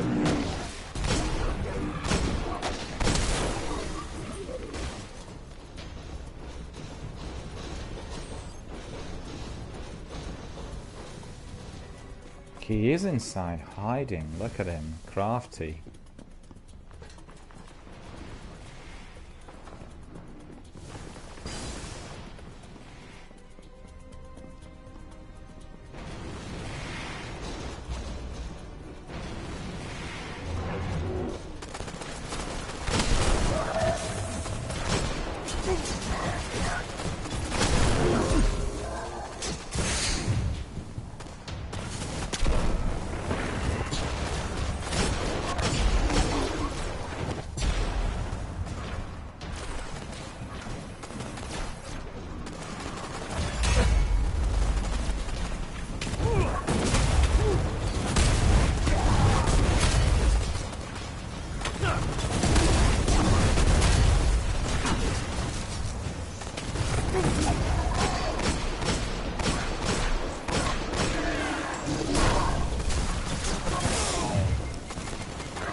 Oh, that's him. Okay.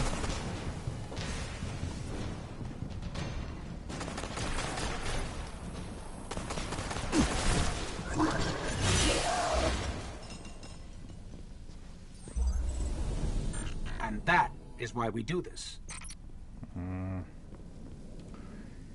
Thought I saw another beacon. It might have been just a sign allocating the enemy in there.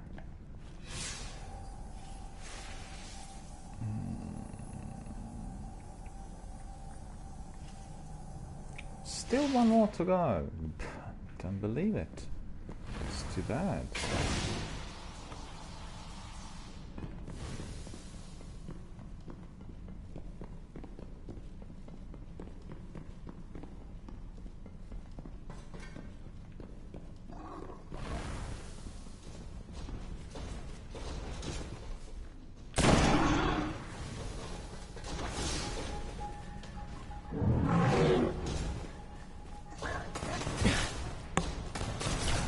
Not it, I thought it was.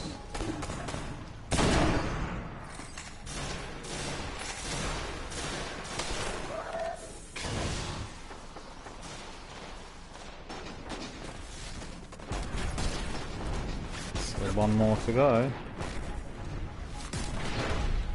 Okay. No. Not it.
So annoying, still nothing in here. Find a third beacon somewhere. Surely it should be somewhere around here.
still not found.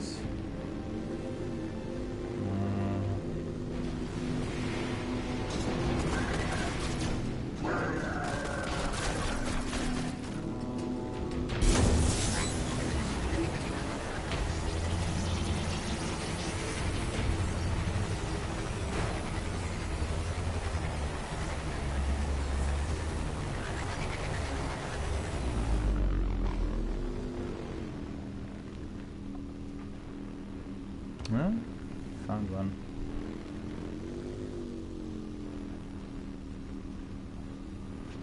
Oh, it isn't one I thought it was.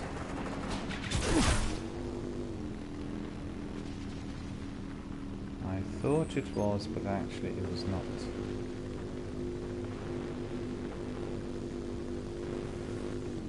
Looking for high value target beacons here.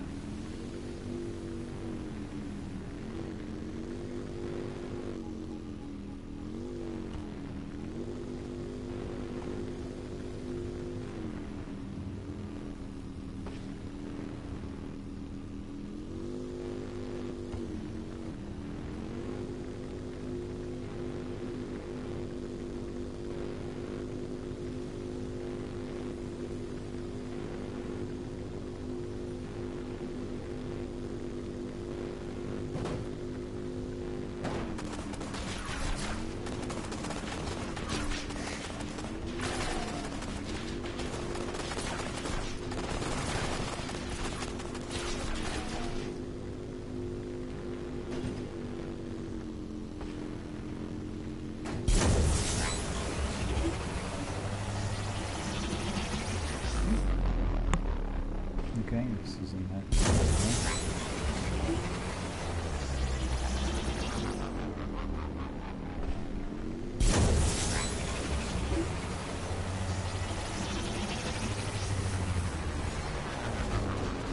Okay, this is a different base.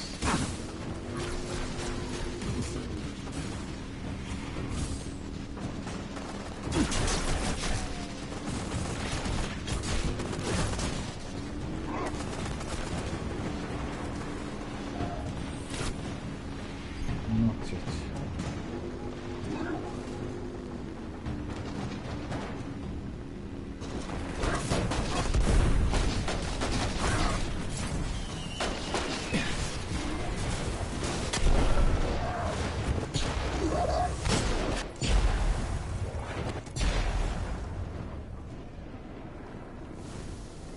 I'm not getting it here either.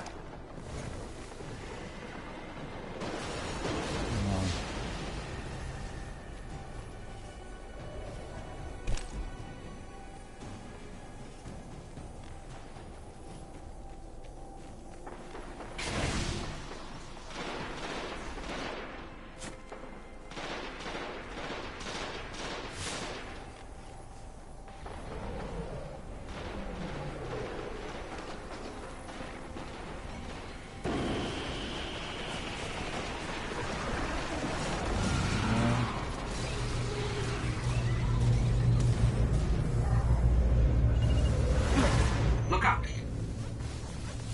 Defend the war site. Okay, we'll do that.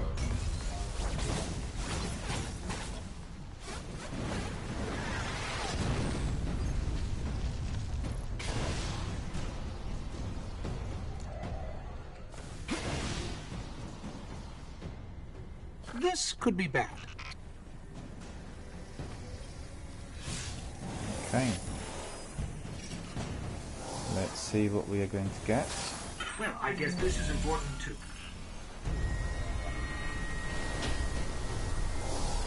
2 Guardians linked. Okay.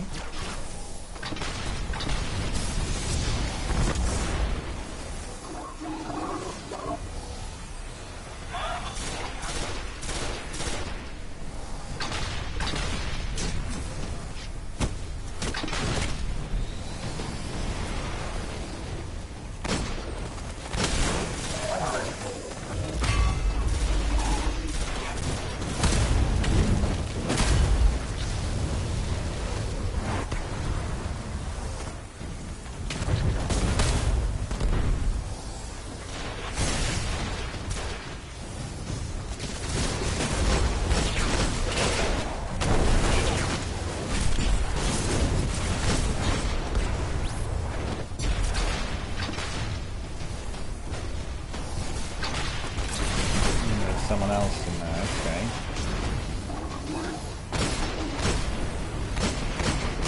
Keep at it.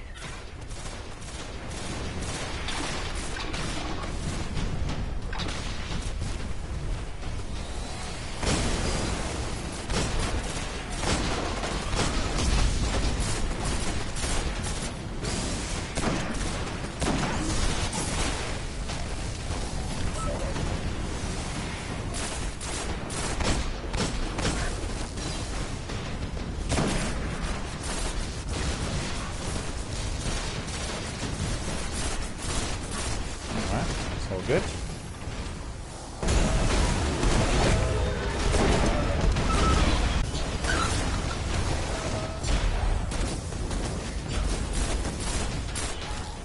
Still a bit more.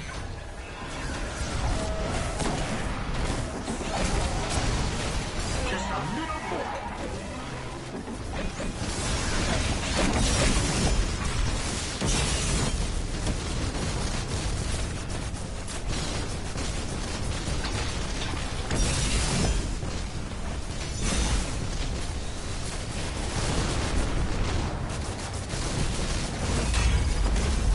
Well done.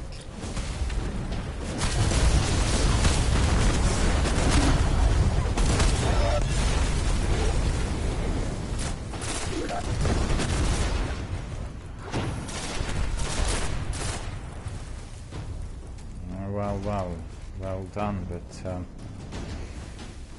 didn't really get what I wanted in there.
Where did he go? I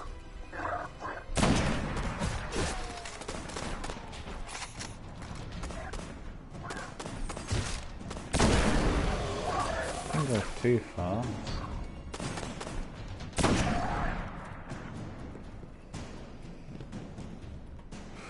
Do we have anything in there?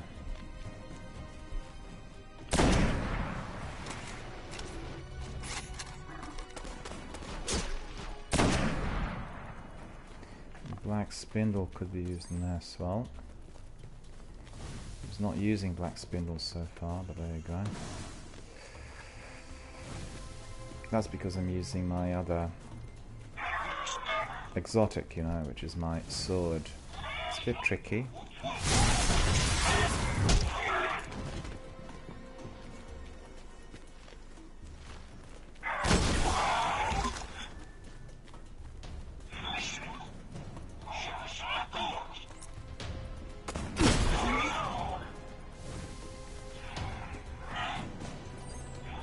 Hopefully there will be some beacons in here as well, because I'm driven mad by not being able to find that third beacon, which is high value target beacon. Looking for it for a while.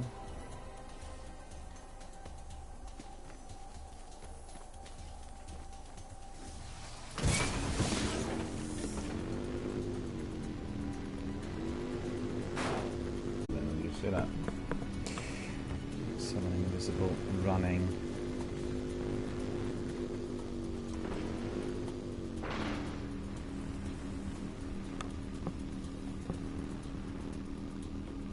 That's not it either.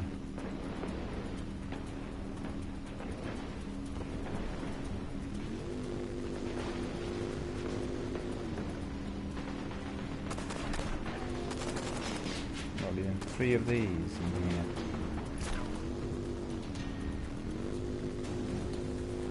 No, wait a minute. Maybe one more. None.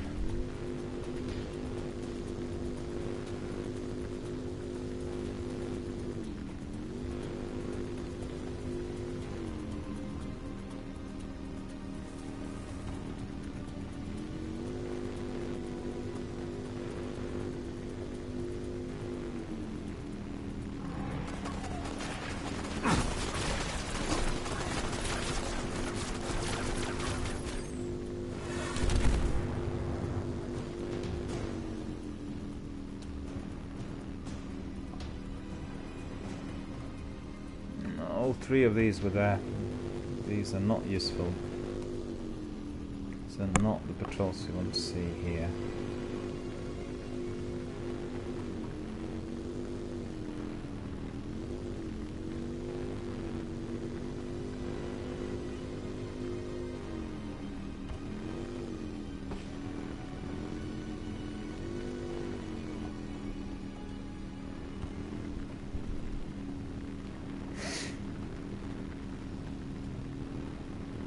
God, it's a lengthy run, isn't it?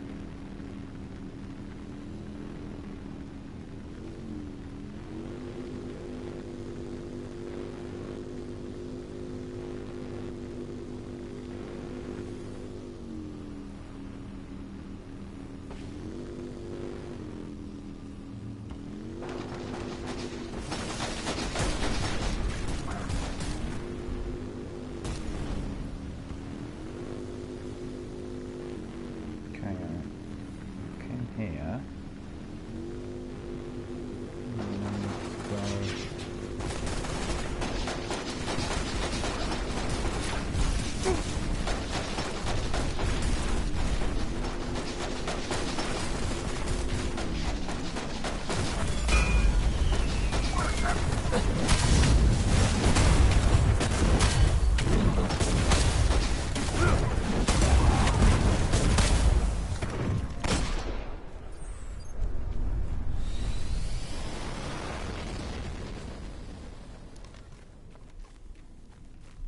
Nothing in here. Odd. Can't go in there either.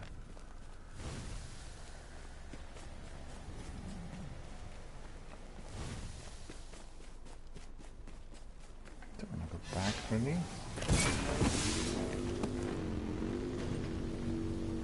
It's going back, isn't it?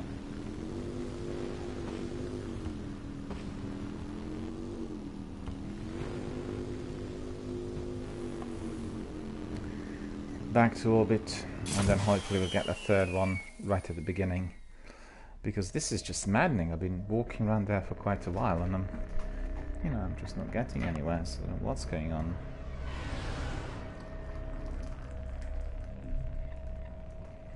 Nice cup of tea with a bit of grapefruit and honey. The tea I'm drinking is red berries infusion, very, very good indeed. Recommended to everyone. Right, back to Mars. Want to finish this off now, and then we'll do something else. It's getting a bit repetitive. Alright, tomorrow is our weekly Nightfall strike as well. So look forward to that tomorrow. Basically what I'm doing is I have this lengthy grind with those patrols, and the mission is called, let me see, what is it called? High value targets. And as you could see, I completed 2 of those, and we are on Mars at the moment, trying to find the 3rd beacon. They're very hard to find out there. Getting all other kinds of beacons that are You not ever think about that necessary. moment? When humanity first saw the Traveler? Must have been quite a sight. So we respawn here. And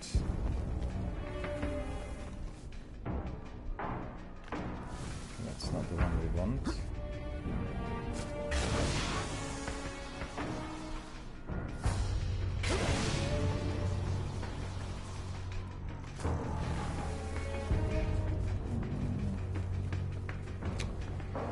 Same story yet again.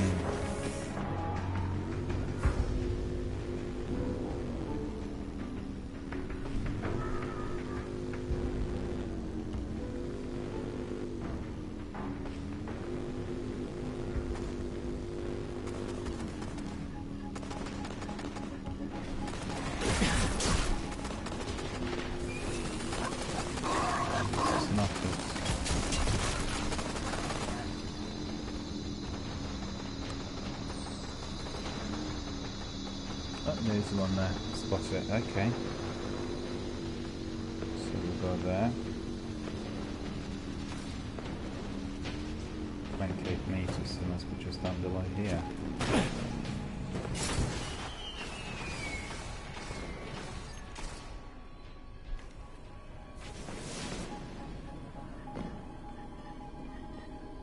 That's it. Got it. Okay. A great shadow grows darker near this area, Guardians. Use your light to cast it out. Do we have the sword? Yep, we do. Okay, we just have to follow. We just have to follow the directions there and get to it.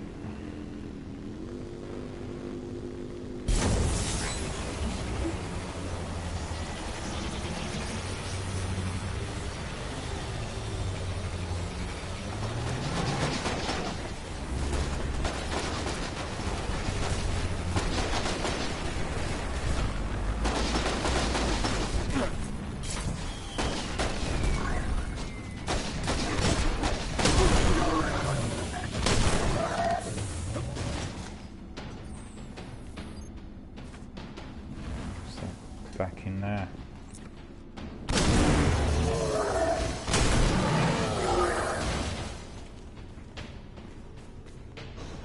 Cabal are cheering and I'm celebrating. Ben found Cabal, isn't it? Well, toughen them.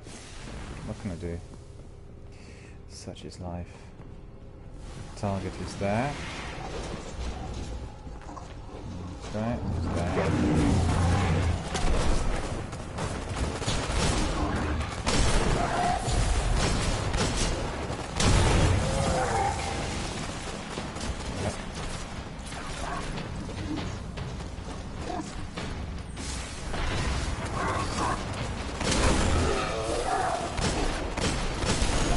Where's that super when you need it more?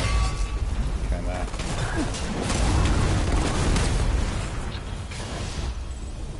Okay, we're good.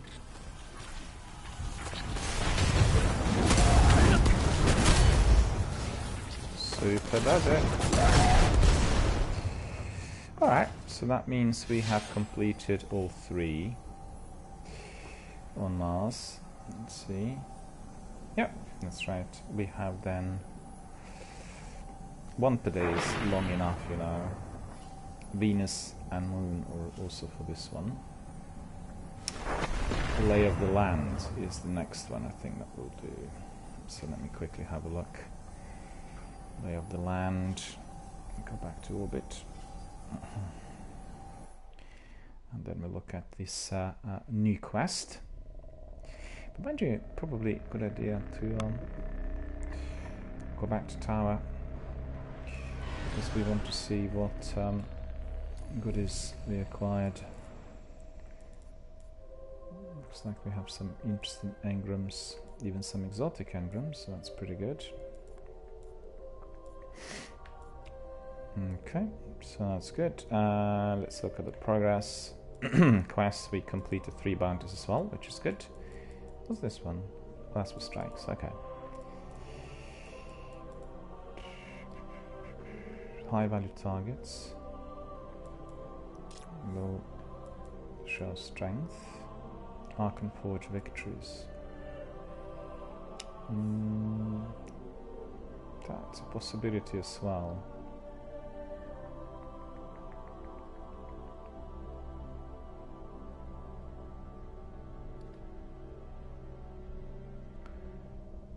Path of the Striker.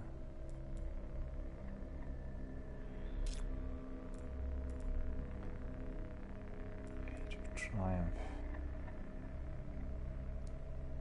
We can definitely complete that Age of Triumph. Plaguelands patrols. Okay, we'll do that straight away. So I just forgot that we had this still out there. Go to the Plaguelands. There we are. What else have we got there? Okay.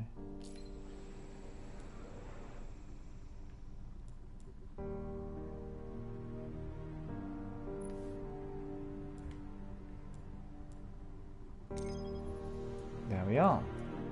Let's just crack on and complete the last 3. So that should be all done very shortly. Then we go back to the tower, do some admin, decide on the next course of action. I think we'll go to Arcan Forge. Arcan Forge is always interesting.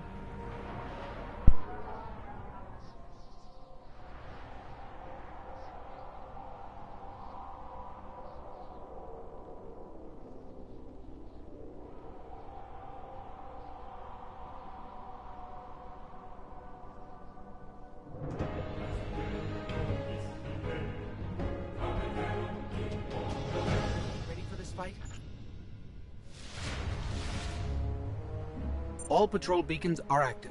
Up to you where we go and what fights we want to pick.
There we are. We have our task.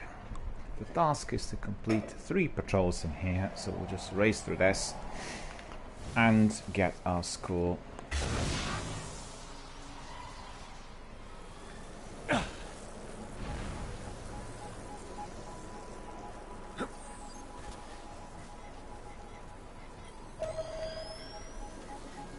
Guardian, the city's put out bounties for enemies in the Plaguelands.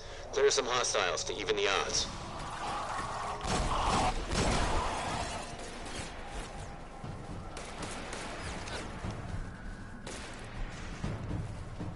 In fact, what I'll do is I'll hang on.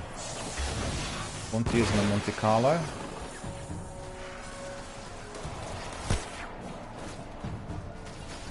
They're all here. Alright. So what we'll do is we'll just swap our sword for assembly required, I think, and then we'll put Monte Carlo on. Okay. That's no fun.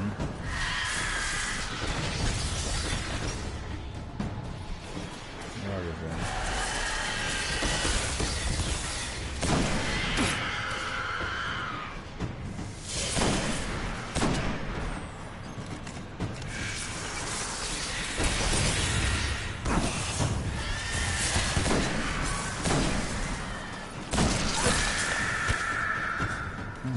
That's good. Monte Carlo's here.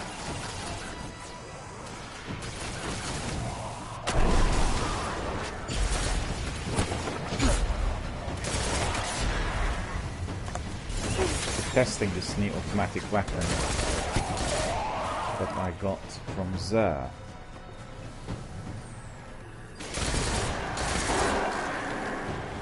And thanks to Zach, I've seen it in very, very good practice, and I will do exactly the same.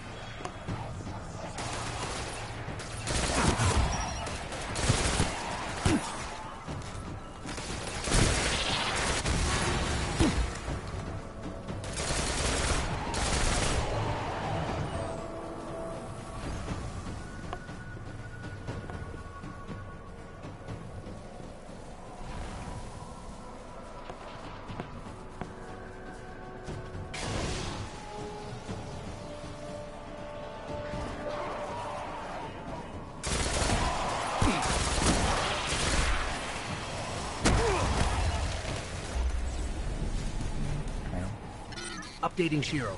Targets eliminated. Updating Shiro. Guardian, are you getting this? I need your eyes. Uploading coordinates to your ghost. Breaking quarantine. So that's here today.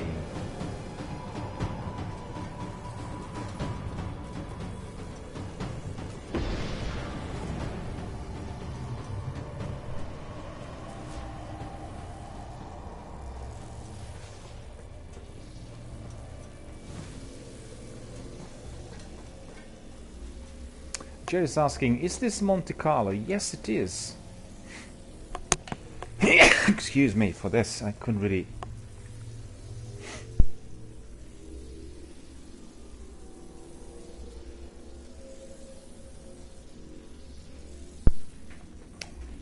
There was no time to switch my mic off because of that sneeze.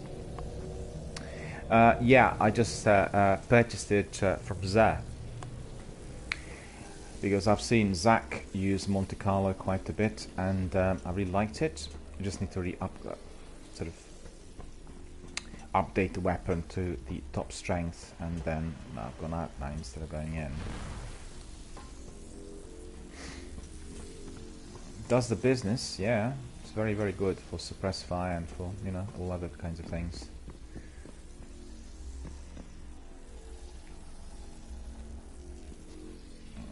Where do I need to go from here?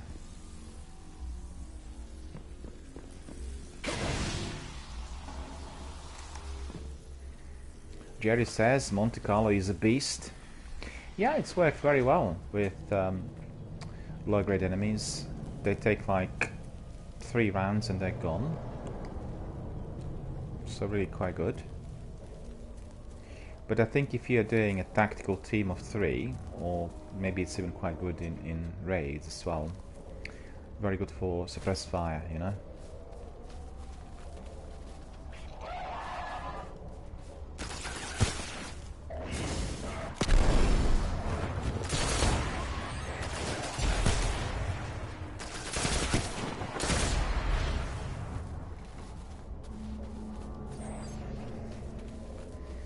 The actual fact, I just remembered, I think we have also a different sight on the weapon. Just want to try that as well.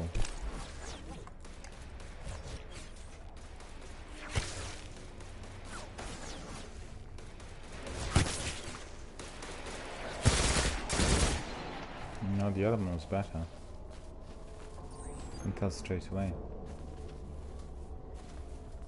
The other one is better.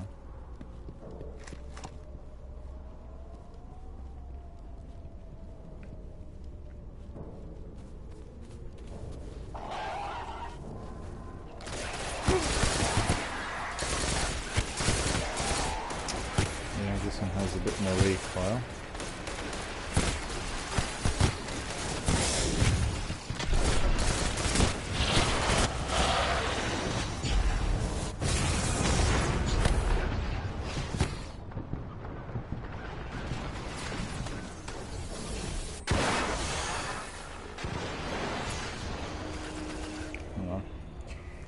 Have a look at the third one, see what the third one's like.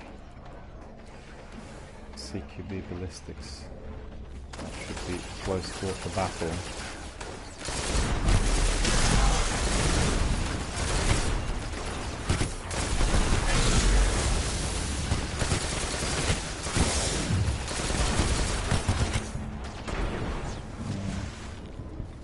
I think the last one, the one I've chosen initially, indeed is the best. So we'll bring it back to that. The other ones have too much recoil.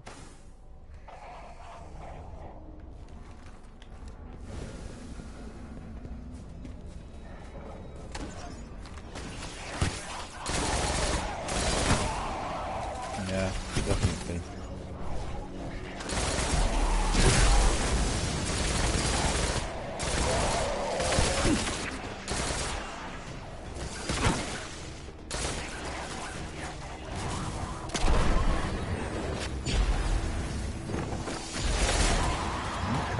Good.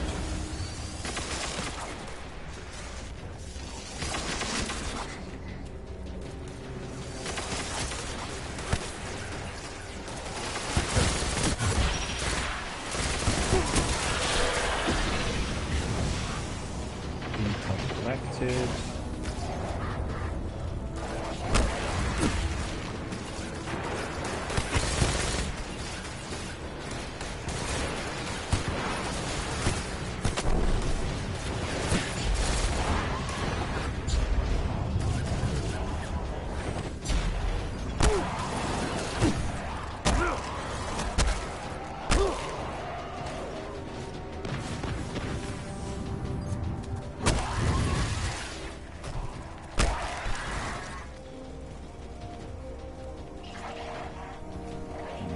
He got away. Alright.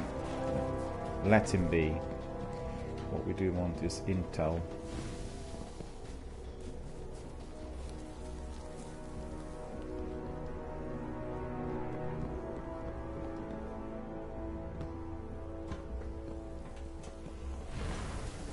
Hole in the wall.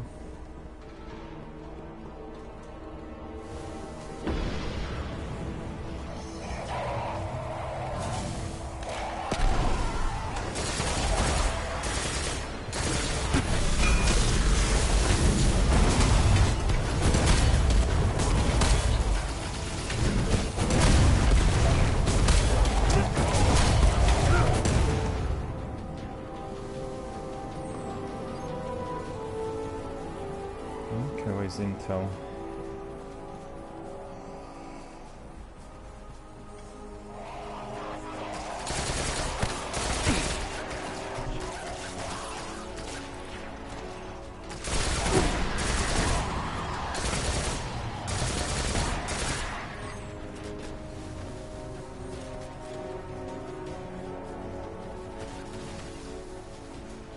I need to go inside the building. Looks of it.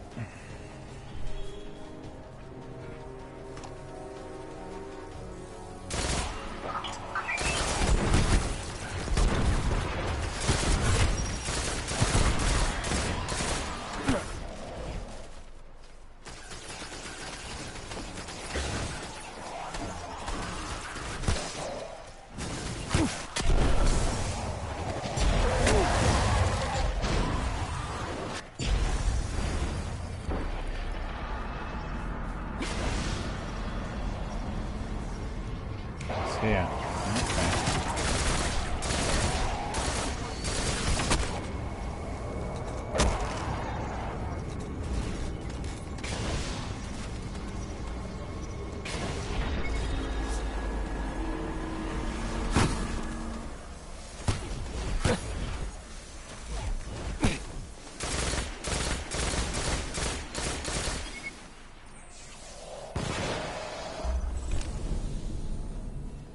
We got what we need. Ready to head out when you are. Quarantine has been completed. Should be another beacon in here as well. How far is it?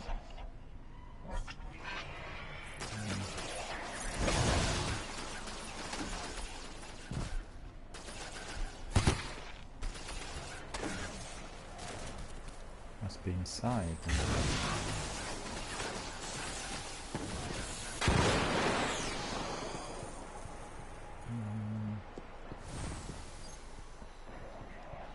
Oh yeah.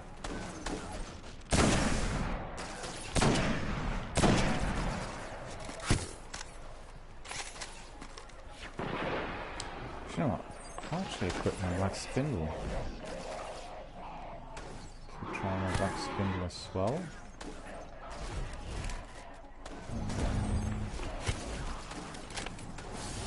Yeah.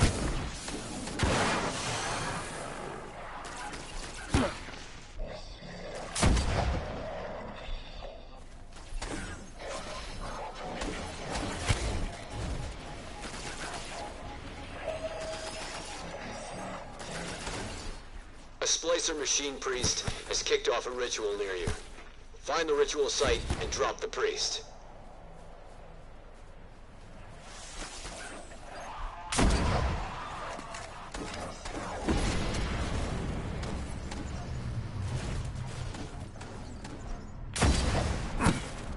Black spindle is awesome.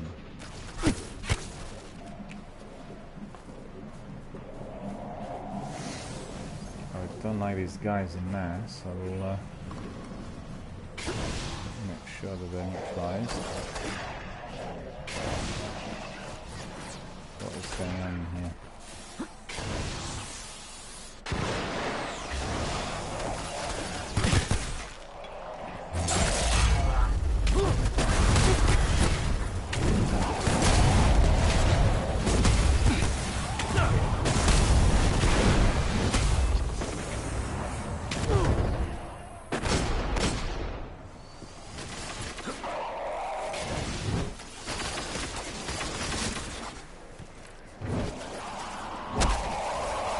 Pretty good.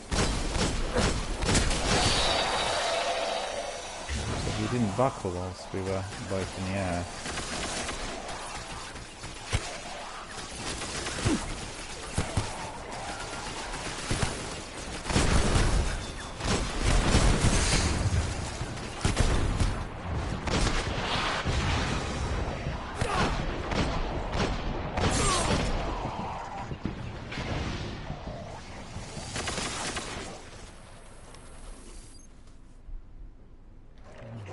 Good. Not for long. Black spindle found the enemy.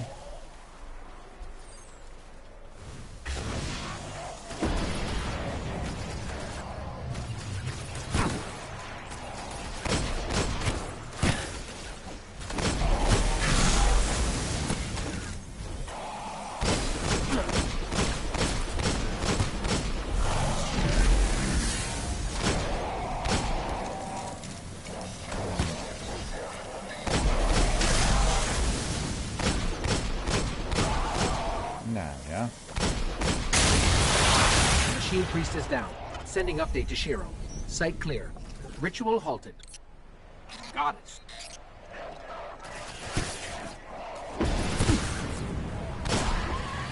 Yeah, I don't have any Antipater runes. I got a new mission there with Antipater runes, but these there with those runes, not really helpful. It's unlikely because they're hard to get. They need to be charged as well.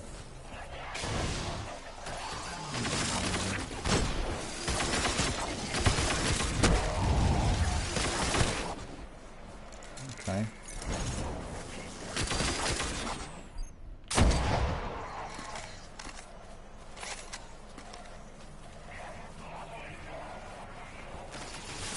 Right, so we'll do is we'll go to the tower, we'll do a bit of admin. We need to sort out our inventory.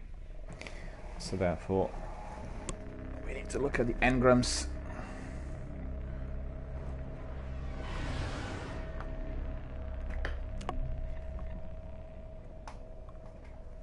lovely bright morning out here. I haven't seen much of it, but really makes it a nice beginning of the week, you know. It's a bright sunny day. We'll end our broadcast a bit earlier today because I have a few things to do in the late afternoon, and we had some lengthy broadcasts last week as well. But not very busy today, I have to say. We had a couple of days now. I think on Saturday it was probably the quietest I've ever had. Something our Destiny veterans are, you know, taking a break, perhaps doing something else. But watching Destiny streams.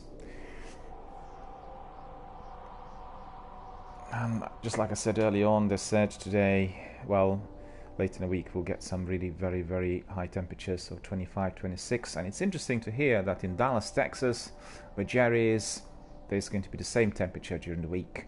So rather hot after that drizzle, which was persisting throughout the last 7 days. And a lot to look forward to enjoy some hot weather. Done our, you know, short t-shirts and short sleeve shirts. So that's all very good and encouraging. I went yesterday to my park there locally, and looked very bright and sunny and clear skies, but it actually turned out to be a lot colder than expected. Deceptive. What do you need, Titan? Loads of engrams. Let's see the coding. Very lucky, Guardian. Actually, before I do that, I need to remember to put on my best weapons. And that would be, where is it, 400. Automatic rifle. Black spindle is 390, but the best we have here is, what, 398? Patience and time. Oh no, we have 399, okay. And then in here it's 396. Yeah, we definitely need to get something on the heaviest front to increase the power. 398 as well. I think this is all the best. 399, 400, 398, 399. Promise you'll come back and tell me how this works for you. Another very fine cannon, helmet, mark of the sortie, a rare treasure, Ashara's Hope. Study it carefully. And that is High Command gauntlets, right? So I'm curious to see whether High Command gauntlets will be even more powerful. It can't be because we already have 400. Right. These two are 390 Hesperus. We don't really need two Hesperus. And is this also Mangonel type 2?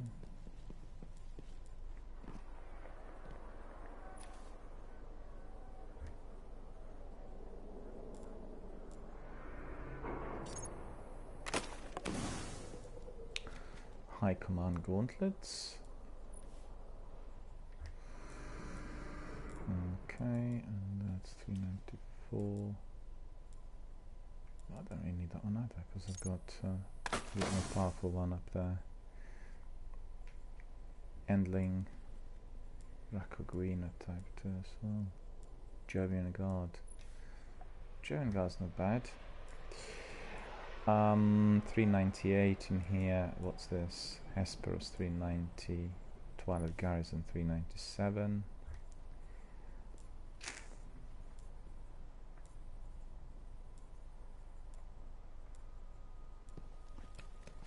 Probably need like 399 in there. 399. Do I have 400 in there? 397 and 399. Ending Greaves 394. Rakoguina. What's this one? 385. Boo! We don't really want any of that at all. Definitely not useful. And this one, 385, even less so. To keep it 400. Bound. 385. Telestris, no good. This one, K-Thing, 385, no good. We got something like that as well. 385 Visigoth. No good. But mind you, this one looks really awesome. Hands-on. Gain bonus super energy from melee kills and minions of the darkness and heavy lifting. So that's pretty good. An insurmountable skullfold. So that means gives us a lot more energy and a lot more power. An insurmountable skullfold.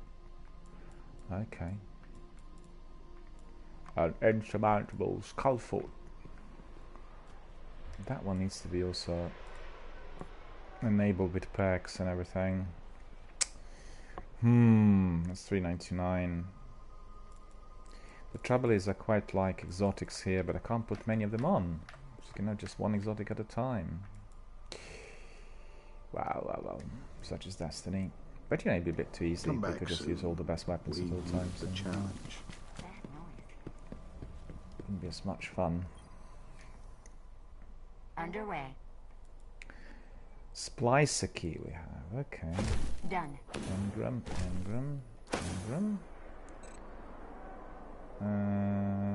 Class item. Engram.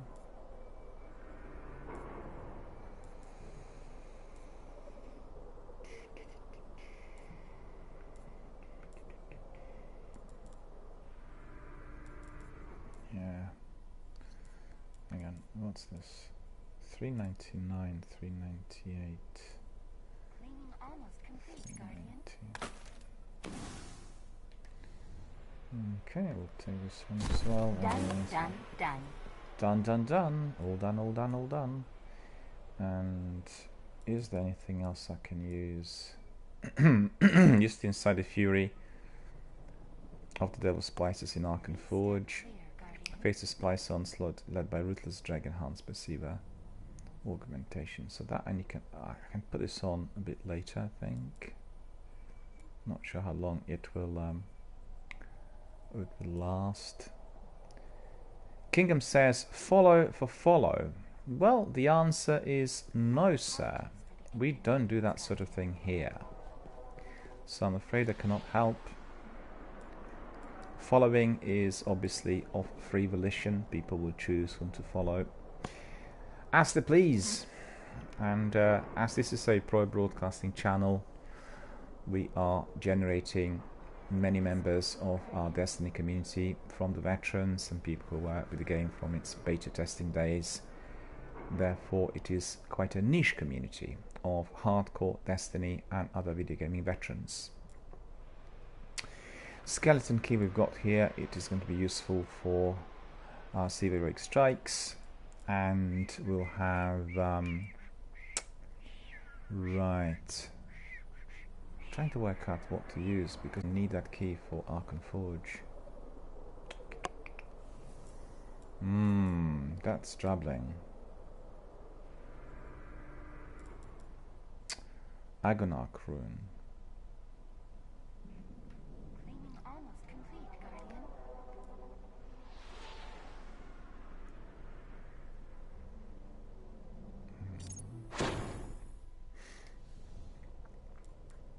There. Transfer. So Service restored. taking some of that telemetry, and we'll use that straight away. Let's get started, Titan. Only a handful of those left in the world. Mark of the Lost 7. Mark of the Sortie. Looks very solid, Guardian. Mycenae Type 1. Come back before I get bored. Let me see, what else do we have here? Well, we don't really need these marks. 385. 385, that's just complete waste. And then this is 385 as well. It's a long grind to get the top quality weapons and armor after you come to like 395. So you can see I'm 398 here, but shortly I should be reaching that goal. Special weapon analysis, increased XP gain for special weapons. We just equipped this. Radiant light. Okay. Let's see, is there anybody else who wants to talk to us? Nobody in here. Alright. So next destination is going to be Archon Forge. Hopefully we are going to be able to get some teammates and get some good battles in there, gather our thoughts, enjoy some moments of tranquility, get some resilience, energy and strength, and then we are back to orbit for another battle. Alright.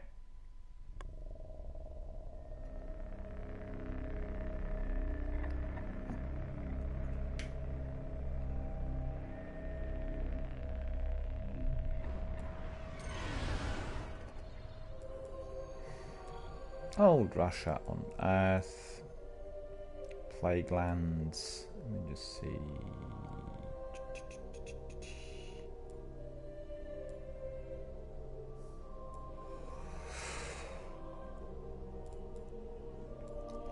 You know, I had such a good night's sleep, rested so well. I went to bed quite early yesterday. For all of you who watched my Monster Hunt World broadcast, it ended a bit early, and I was so tired. I really like playing those games that really put you asleep, and that's a compliment actually. Monster Hunter World is a wonderful game. It's just that certain RPGs, when you walk around a lot, and those that do not have very bright graphics are providing a sort of oozy element to anyone's end of day kind of activity.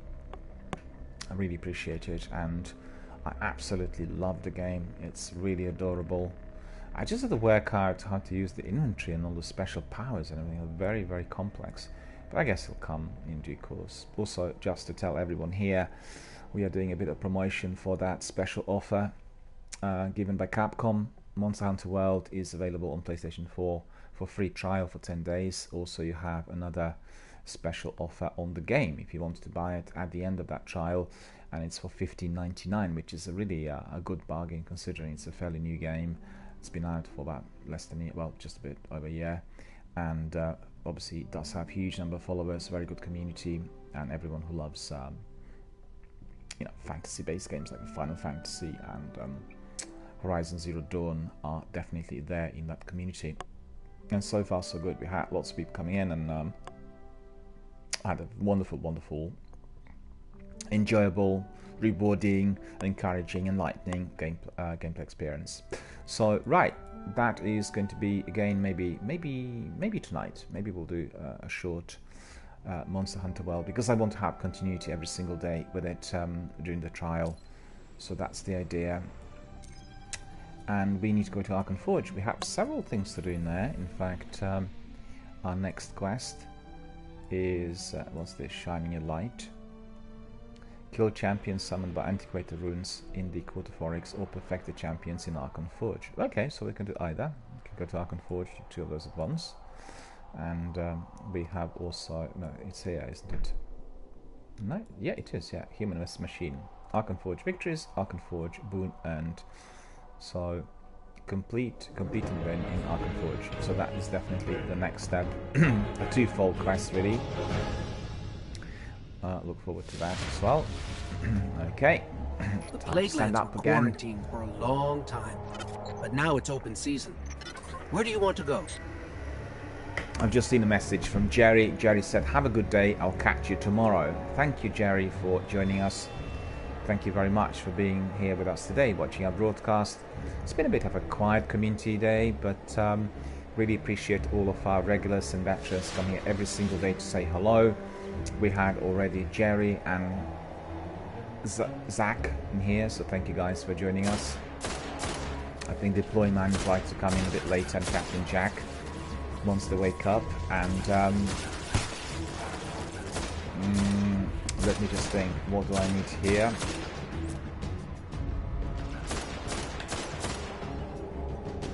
These are my best weapons, right?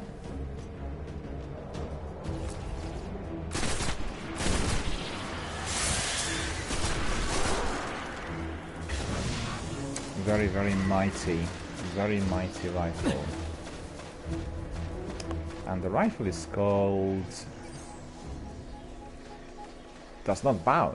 Automatic rifle. I apologize for this noise. There's some work being done here around the property, and there's nothing I can do about it, I'm afraid.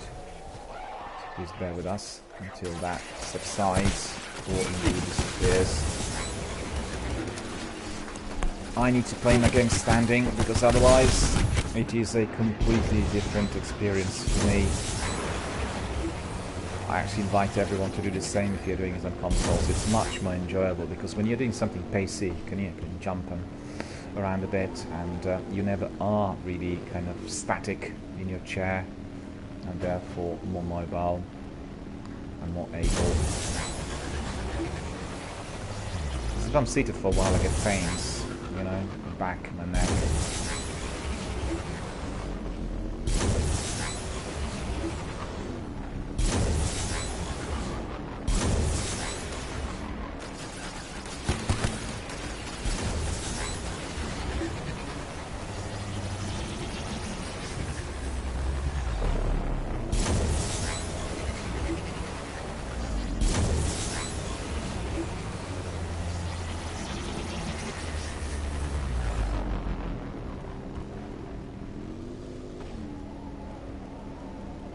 Just a minute.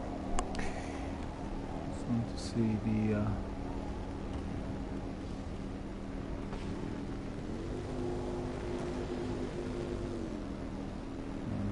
it's this way up here, isn't it? We don't have to be racing, but we'll get there.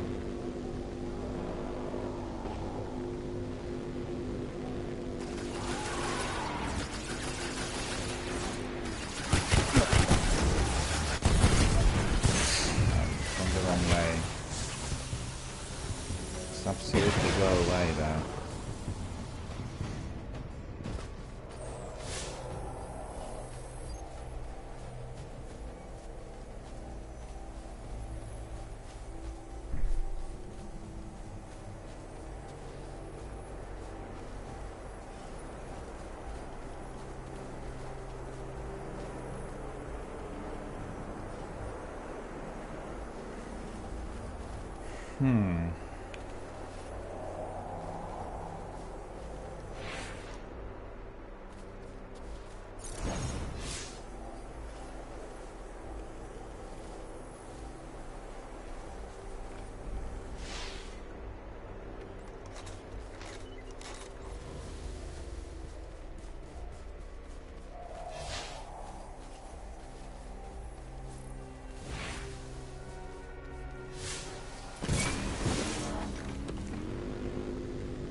There we are, racing, not engaging any of these enemies because we want to get to our destination and then pursue the goal. Lovely, lovely cup of tea there. That is my red berries infusion with grapefruit and honey. Alright, we arrived, so that's good.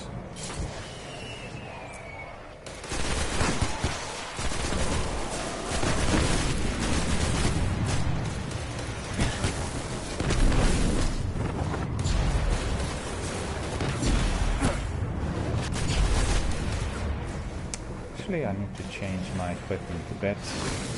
Because what I've done is I've equipped it for upgrades in there. What we want here is Imago Loop. Where is my Imago Loop? Here. And then we want our sword, which is Dark Drinker. And in here we want our Devil. Okay, Black Spindle would be better, but I can't use Black Spindle and my Dark Drink at the same time as they're both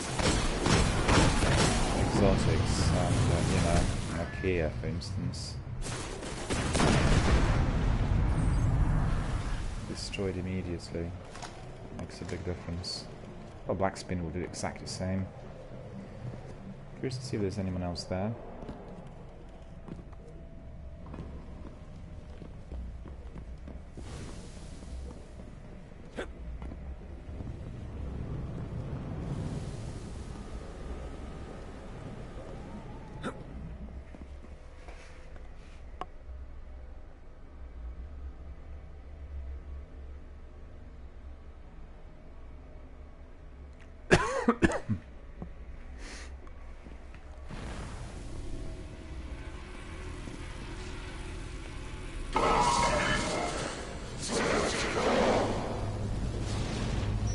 Apparently, they don't like trespassers.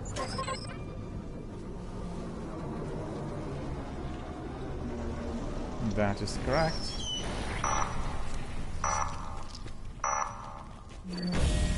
Okay, we're doing this. Expect trouble.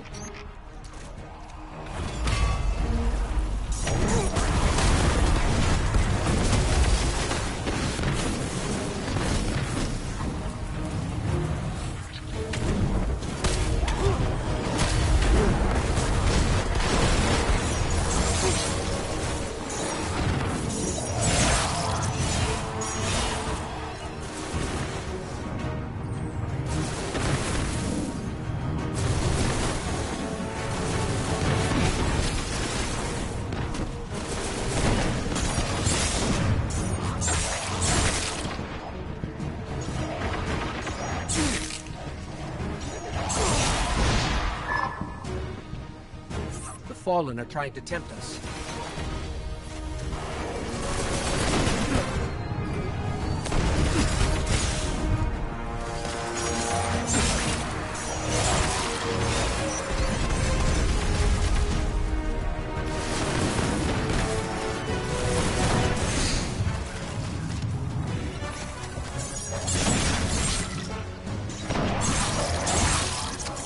Ah, that's annoying.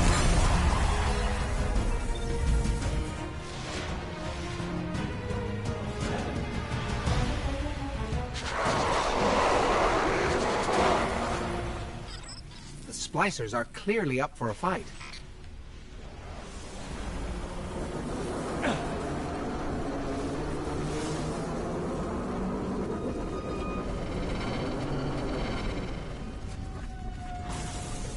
Oh, I get it. You must not die. Okay. Remember doing this with Sick of Poo-Poo.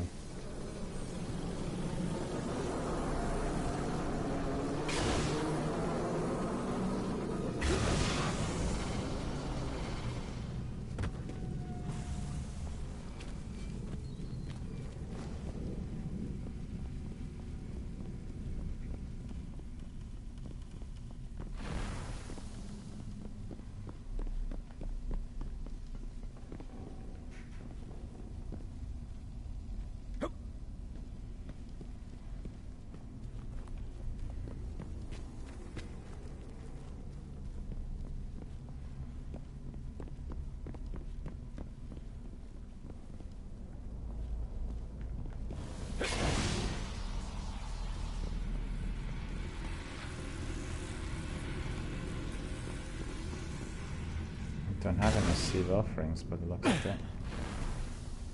Just to wait until somebody else comes in. What else?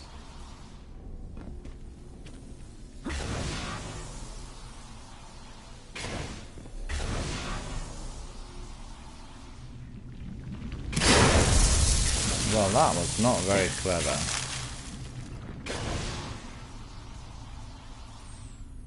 hot melting metal. That's not gonna do any justice in here.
We'll just wait for a little while to see whether anybody else is going to be coming in.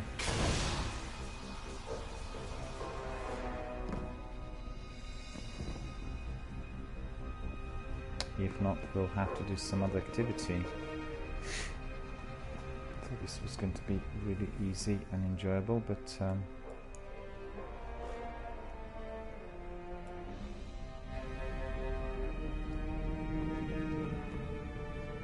I wasn't careful enough, you know. That's where the trouble is.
Ask fellow people to join me in here, but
did.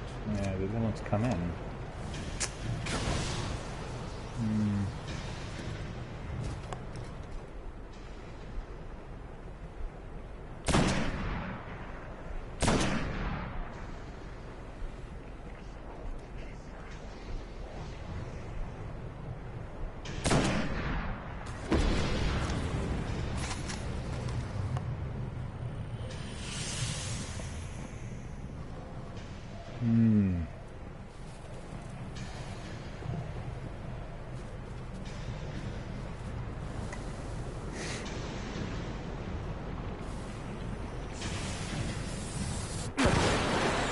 What was this? And where did it come from?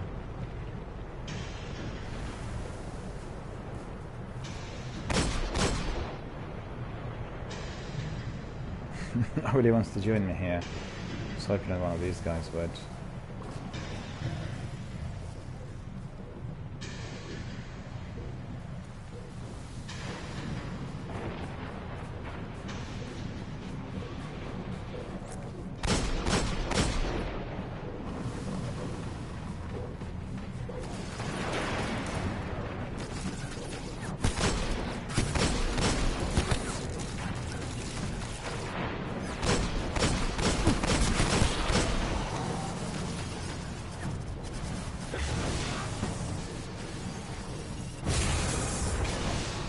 Two missions here in Arkham Forge, or I should say 2 quests, but no one's joining me at the moment, so therefore I can't do it by myself because I do not have any silver offerings.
See what anyone sneaked in. I didn't see anyone coming in.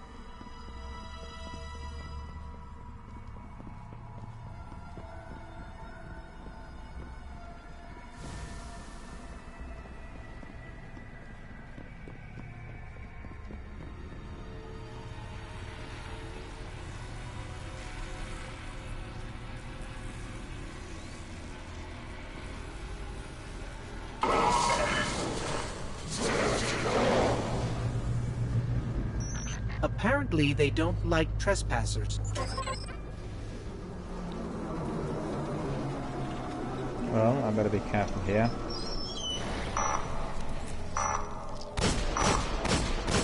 Hope you're ready for a fight.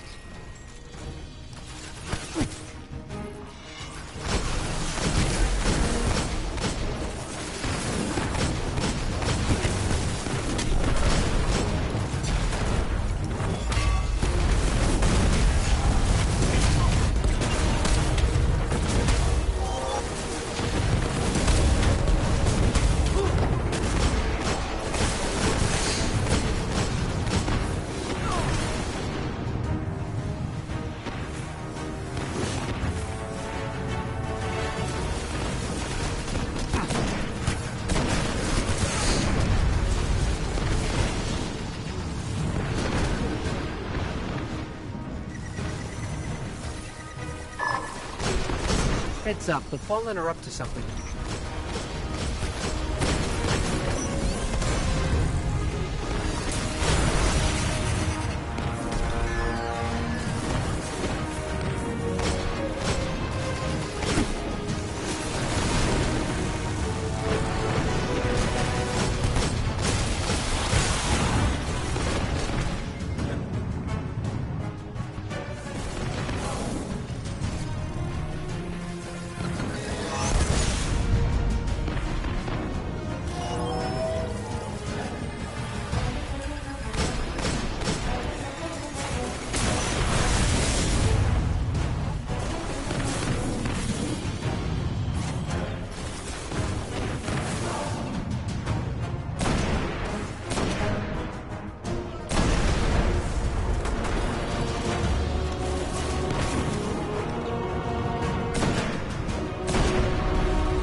Oh, go away.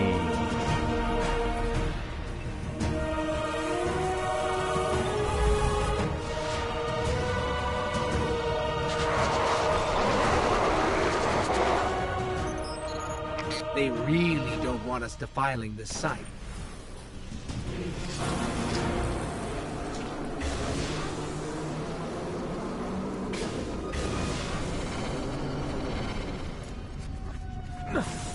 Didn't work. That shank exploded and therefore I got killed. It's really annoying. Well, let's see what I could pick up any ammunition or engrams or anything.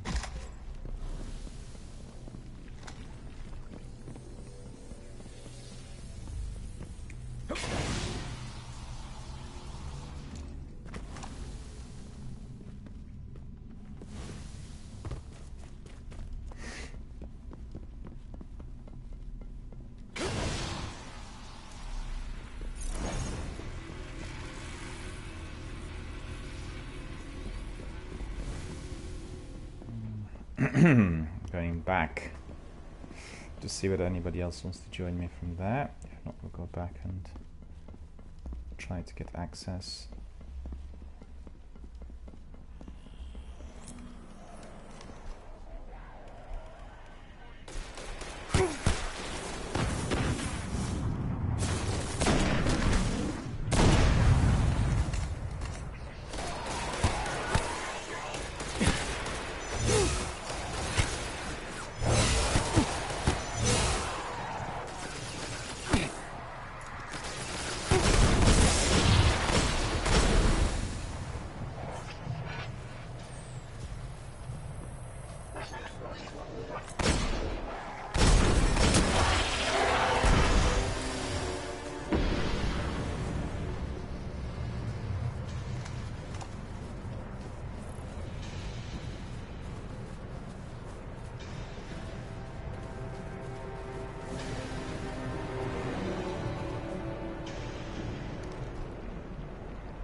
Okay. Let's try it again.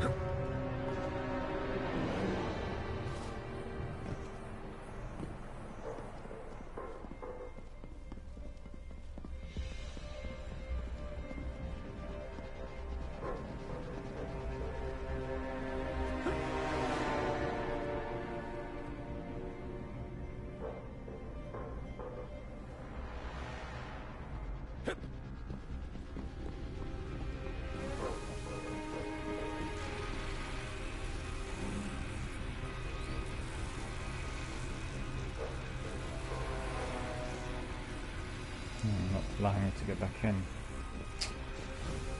Okay.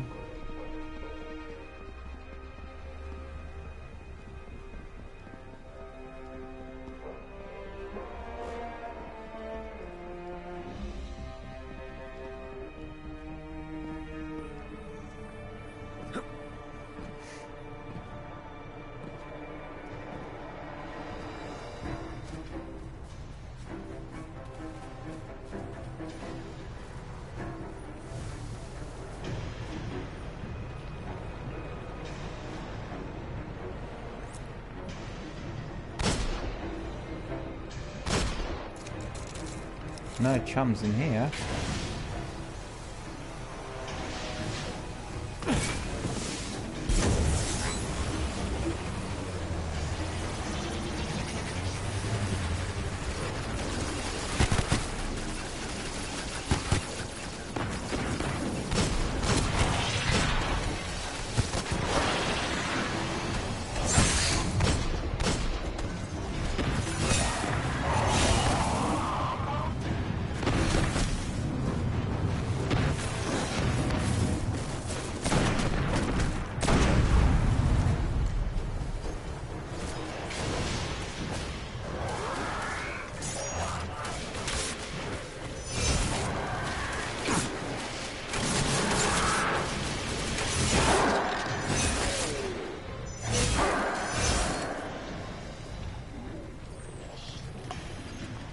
that I can put on some black wax yet again.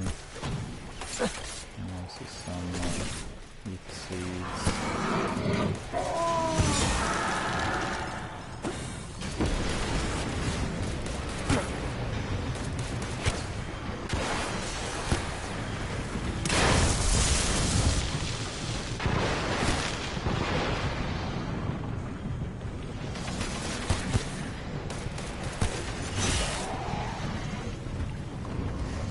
Eventually I caught up with him, right?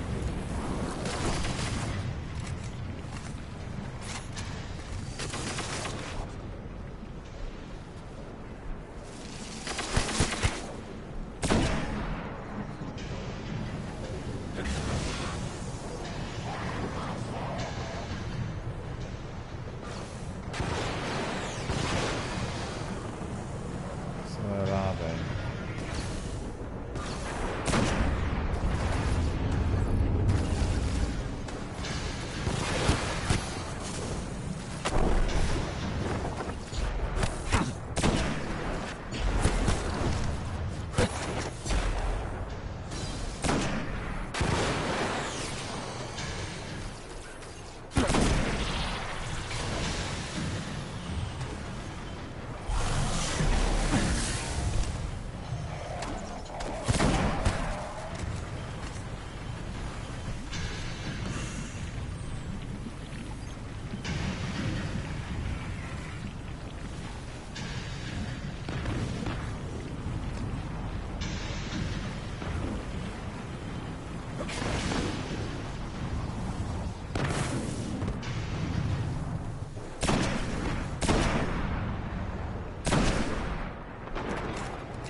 No more special ammunition anymore. Okay.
Skruing into med allianser som du ser online.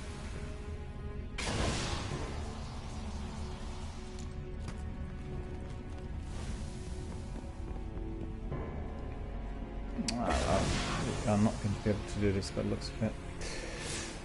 Let's have a look at then the rest of our tasks. Because there's no one out there. Age of Triumph, Worth King's Fall, the Old Hunger, Court of Oryx, Stolen Rune Summons Victories. Okay, put this one on.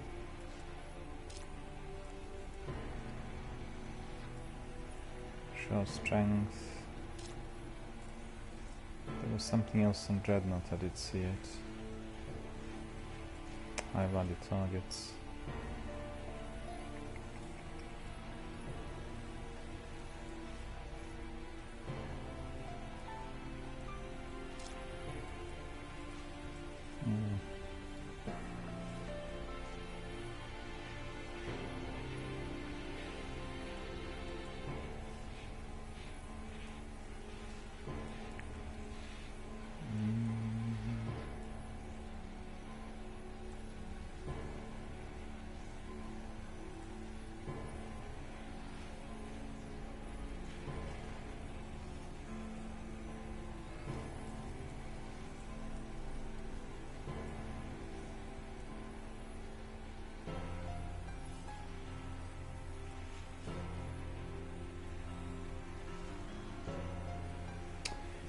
Okay, so that's the one.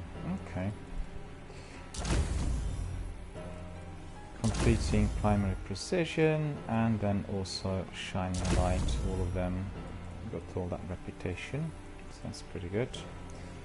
And we'll go back to well, we'll go to Dreadnought, I guess. We didn't really do anything much here of use, and we'll see what can be done.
What's happened? What was that?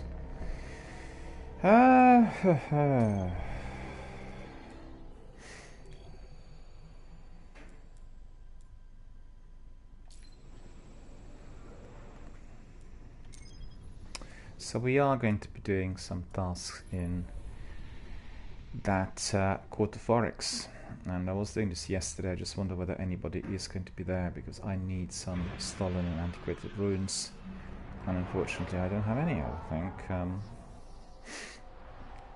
the runes I have are reciprocal, and then in here I have Wormsinger rune, that's not useful. Iron Lord's Legacy, no use really.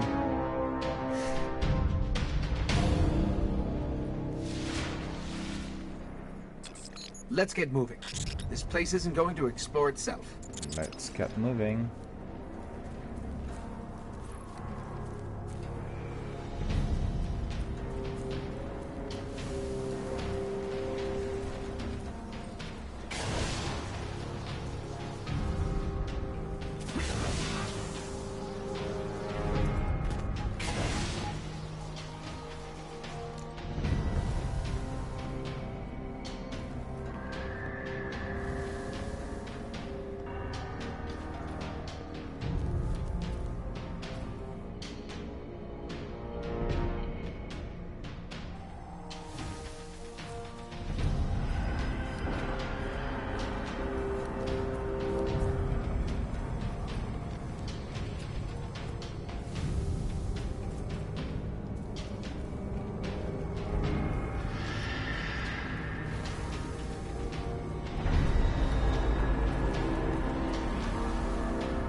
is here.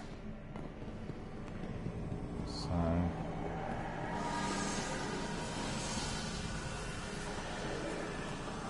maybe I can start doing some stuff with my runes, and then other people may join.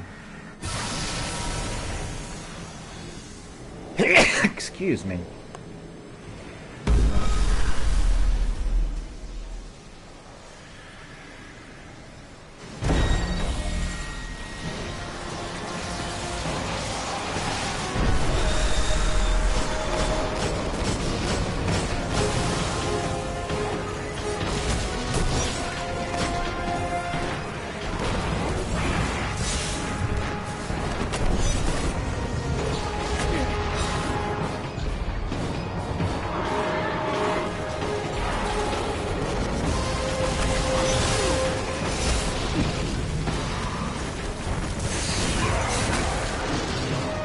Oh no, this, that's dreadful.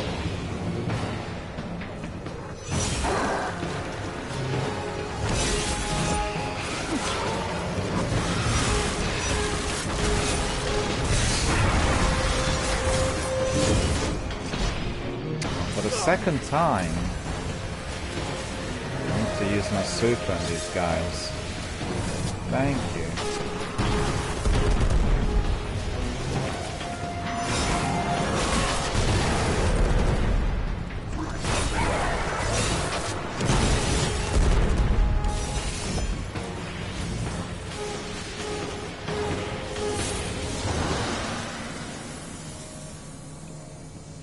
So good to see that other people joined as they were nearby.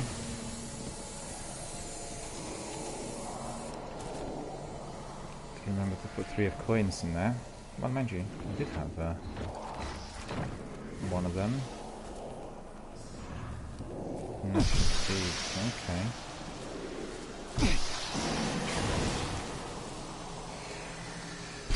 Do another one, another 3 of coins.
Stolen rune I got. That's pretty good because I do need that stolen rune. And I do need to complete one of those. That's pretty good. Happy about that. We want to put more heavy on for that. So stolen rune.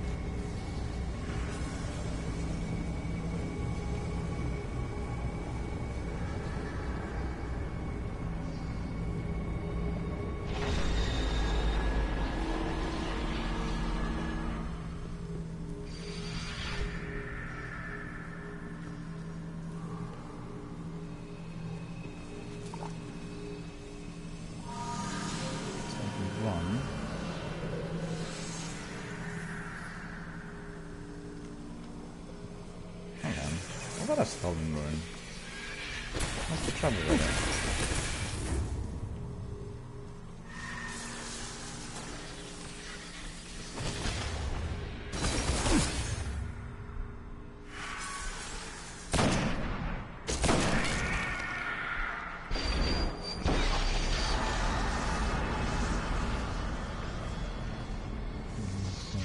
Stolen rune.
Curious to see whether... Oh yeah, okay, that's working. How many have I got left? 2! Just about. Got to be winning then, there's 2.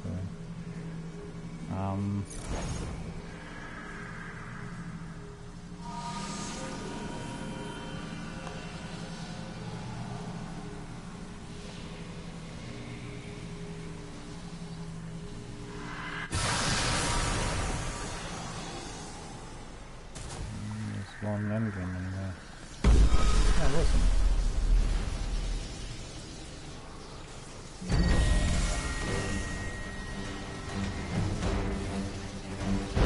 Kurgor needs to be destroyed. Okay.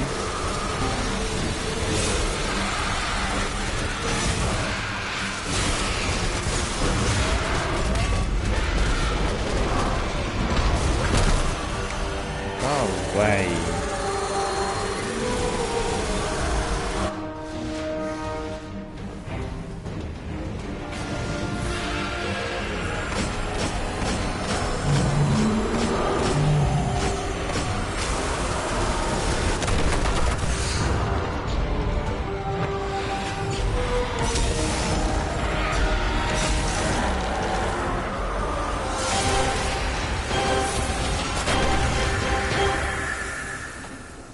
Successful. Just remember that those exploding throws have to be destroyed in order to break his shield. So that's alright. I'm not getting anything useful from there.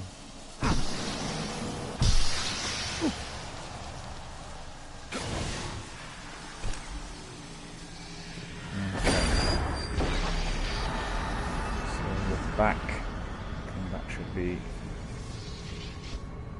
okay. True. So we'll have one stolen run, but I think there is. Where is it? Kill champion summoned by anti-crit runes. Okay, I don't have these. Stolen victories. Yeah, probably one more I can get.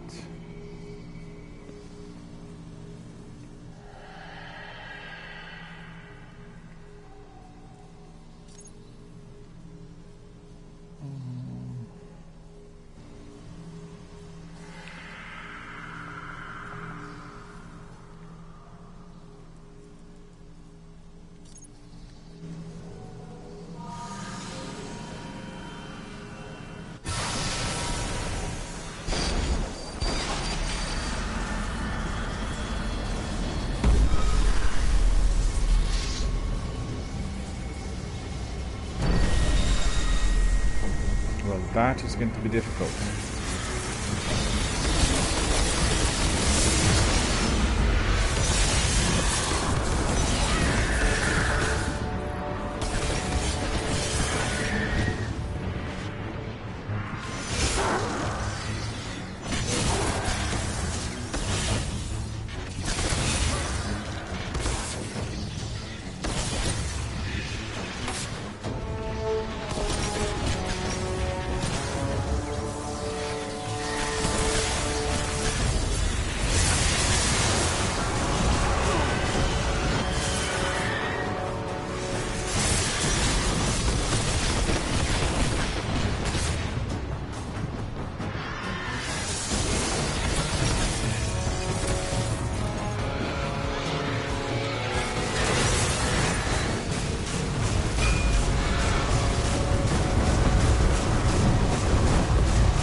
Again, he didn't die.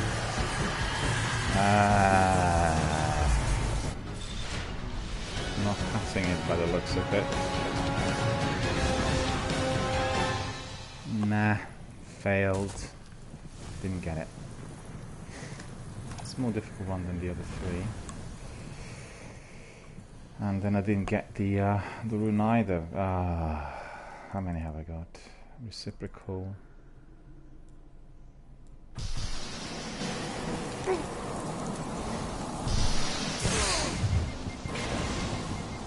Don't have another one, I don't think.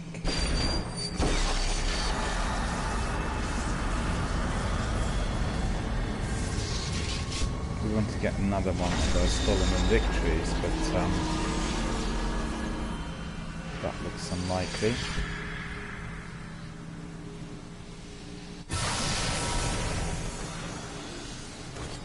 Surprise.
Didn't really die again.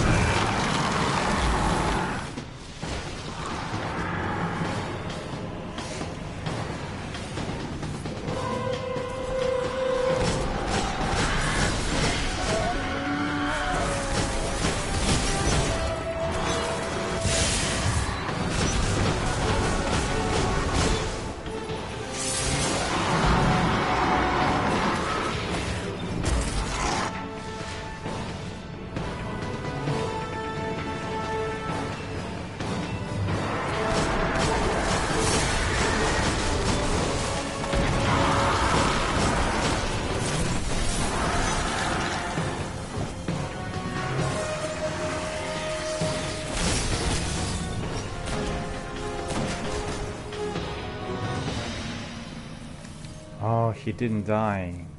Ah.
Didn't drop anything, did he? Didn't put my 3 coins in there.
Pick up any other runes, so maybe this one.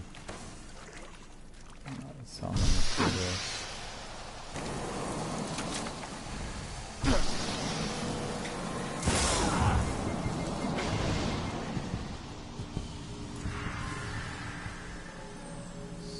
what did we get? It was the victory with that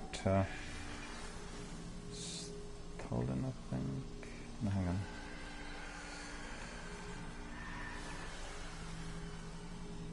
Yeah, we did get the second victory with the stolen rune. Does he have any other ones?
guardians, I think.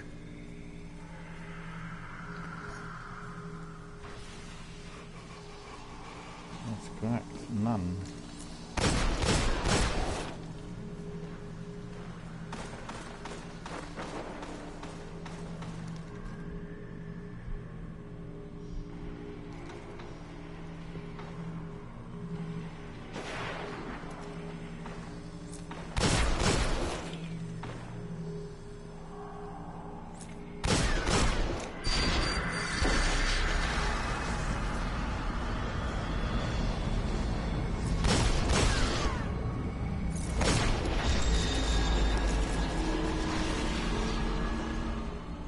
Doesn't have any runes either, by the looks of it.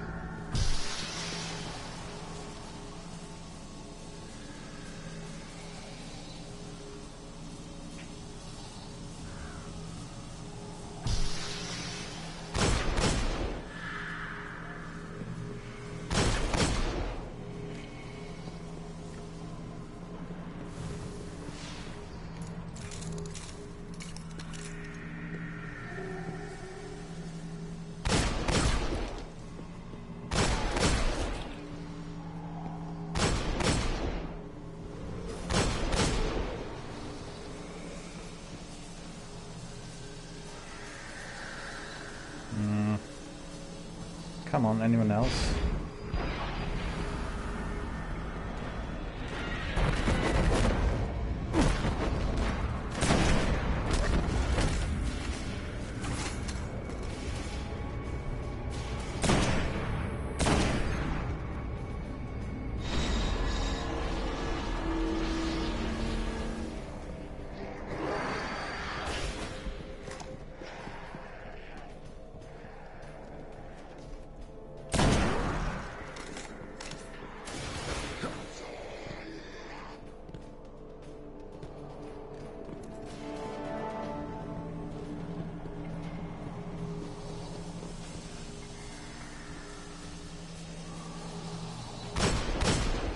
Where is he going? If he's got any of these rooms, then perhaps he could use them.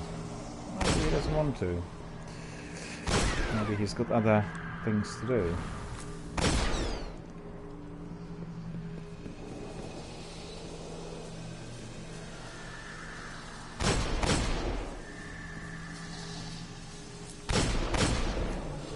No one out there.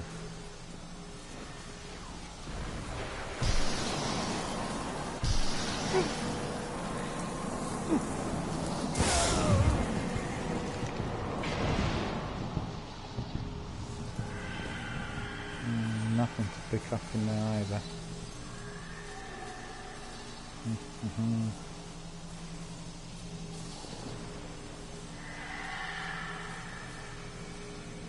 Oh, it's coming back here then, okay.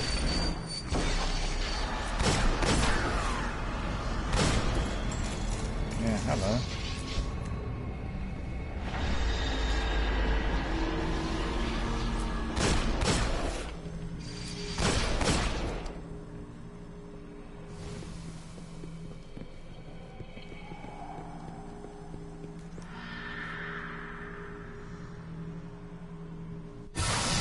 Okay, that's good.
Quite good someone join me.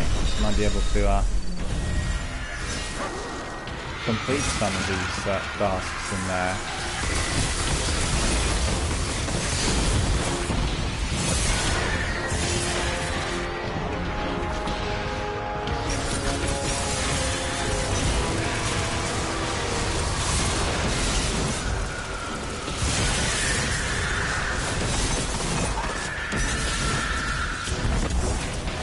One left.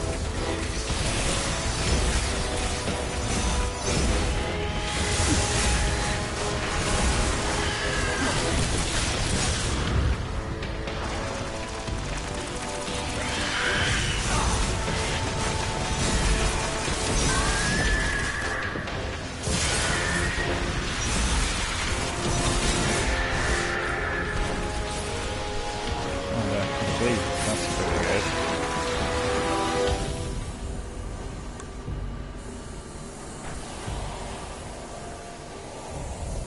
Didn't drop anything.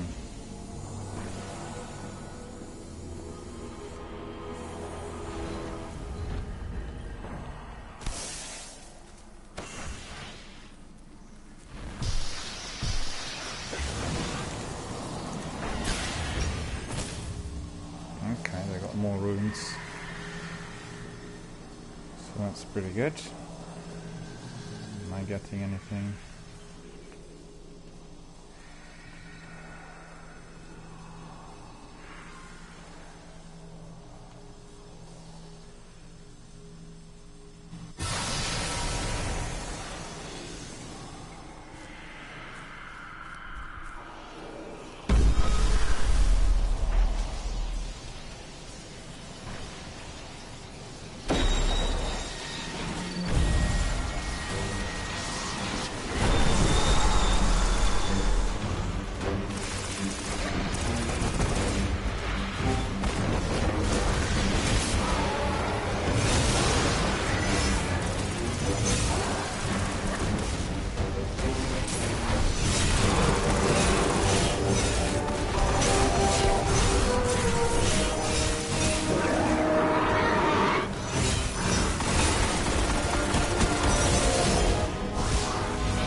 It didn't drop anything much. Oh well.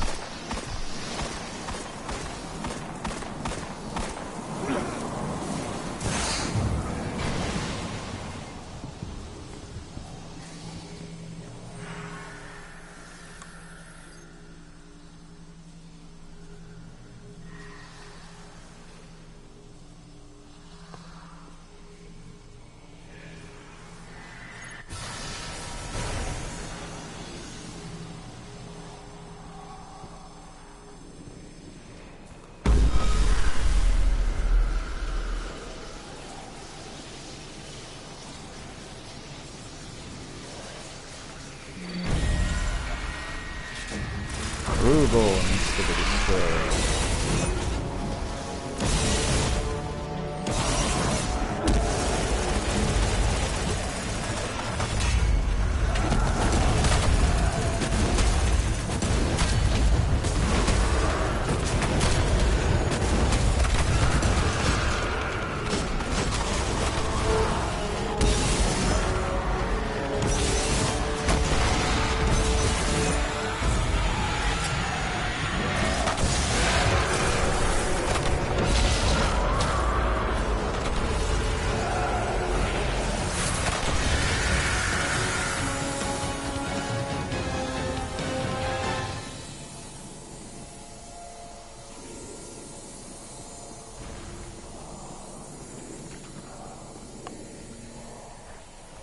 Here, coins I didn't put in.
special weapons.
Again, we have no major gains in there,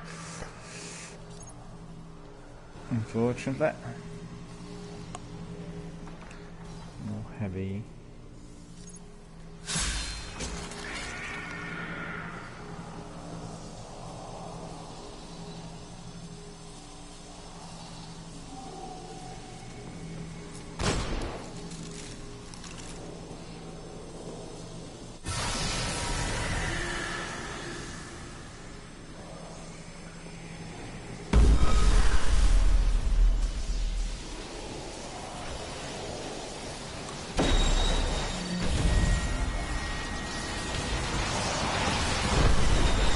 Two of them.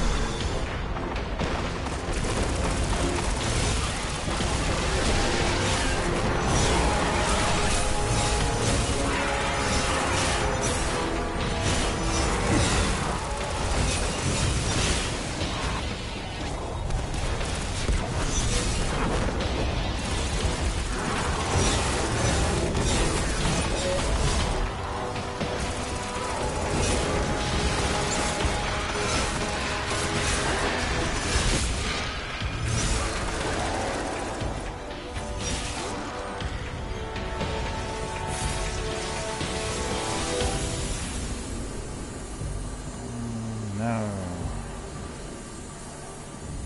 Didn't drop anything again.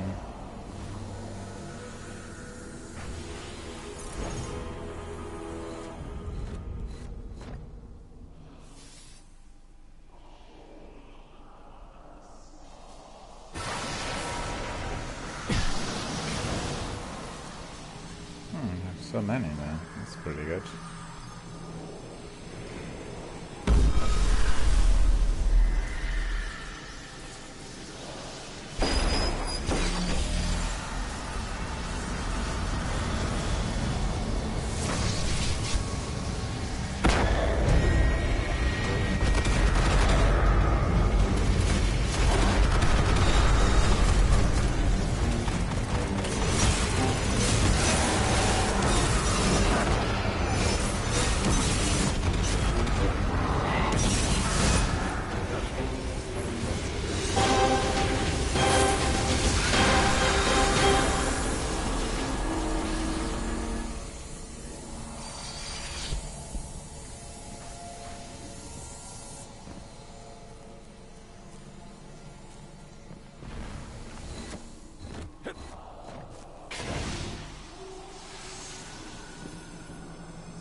God, I was the fastest ever with these wizards. That's astonishing.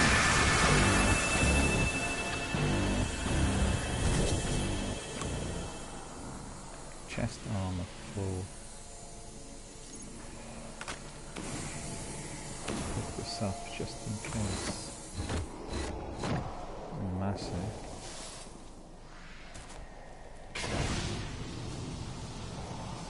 That was the quickest elimination of wizards ever in my Destiny 1 career. Incredible. That's because they were not able to get out of there. So jumped. My spin really did a lot of damage in there, so that would have been the sole reason, I think.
Generating loads of orbs, my goodness, so many.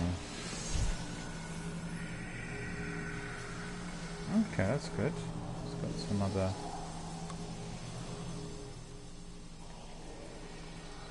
ruins, stolen ruins, okay. Antiquated ruins they don't have, it looks fit.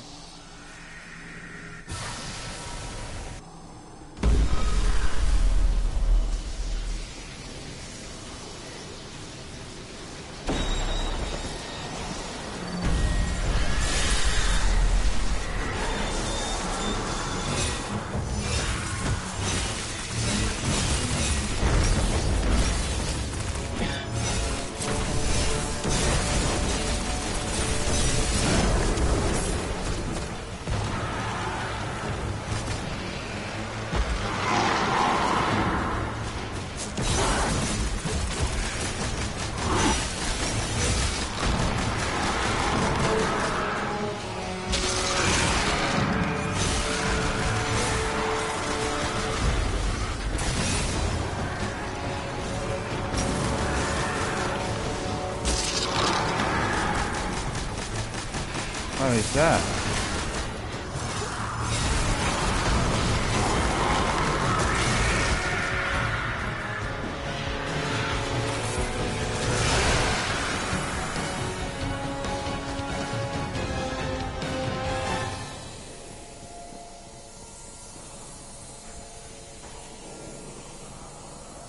No, still no engrams.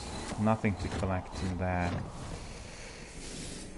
I am Steez here. Hello, I'm Steez. How are you doing? I'm Steez asking, how do you have time? You mean to play Destiny? I do. It's usually 5-6 hours per day. And this is the only channel that actually streams Destiny every single day, or on most days really.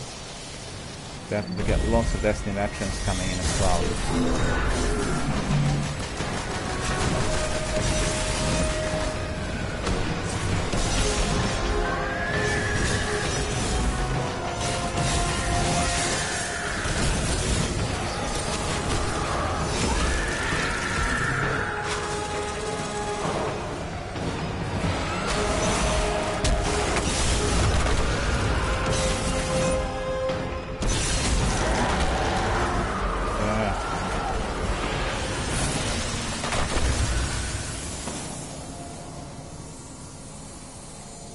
We still don't get anything out of it at the end. Oh yeah, there's something here.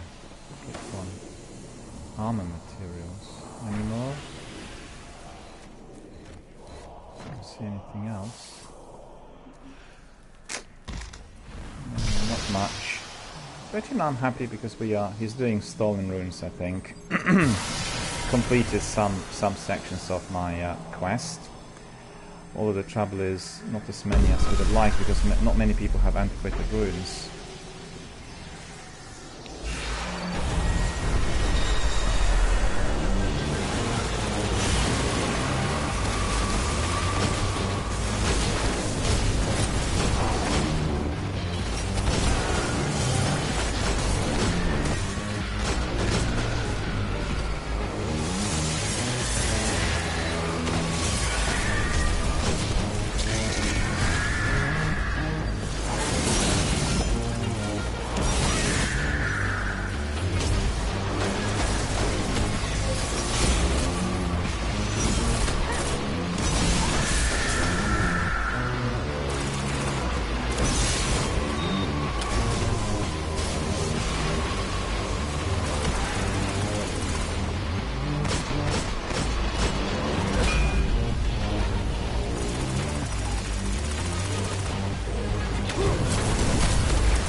Get anything? No. Doesn't look like it.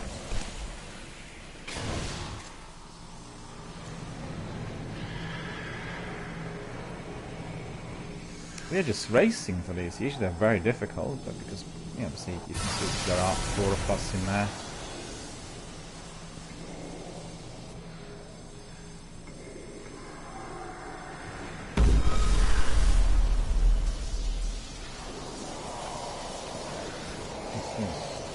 Chest armor. Come on.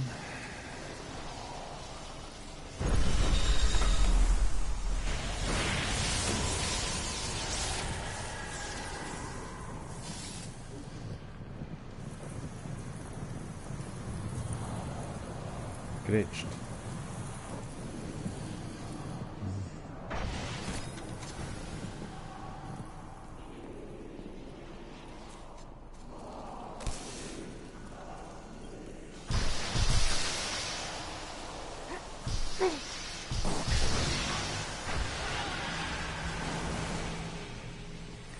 Heavy ammunition we'll need.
radio silent. I'm getting all kinds of low quality equipment, unfortunately. Quickly clean this up. 235.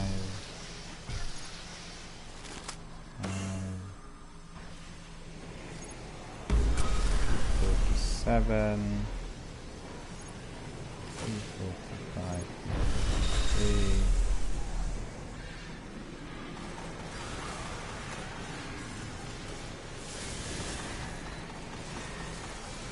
One I got there, which is pretty good.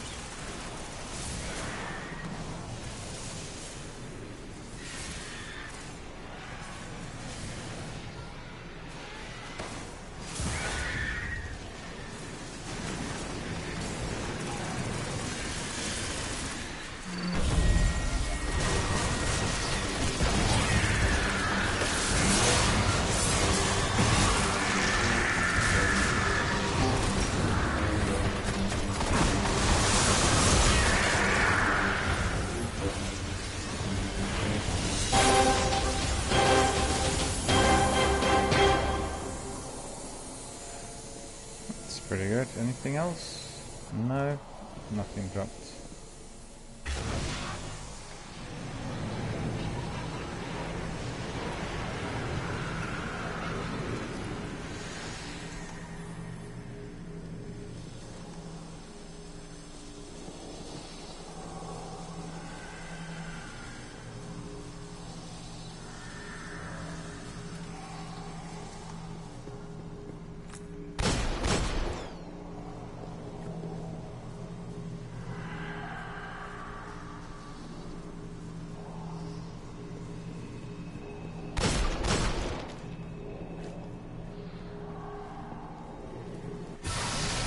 Okay.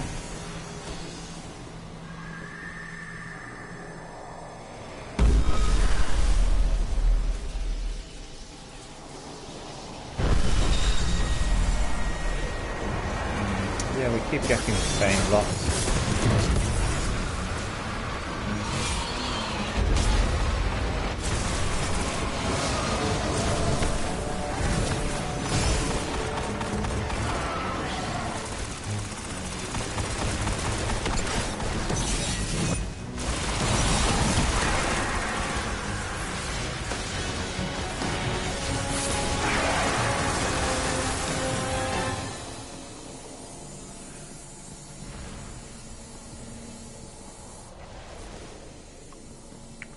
Nah, nothing in there.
Jackboy's here. Hello Jackboy, how are you doing? Good to see you. Thank you for joining us. Thank you for watching our broadcast, also for being a member of our community.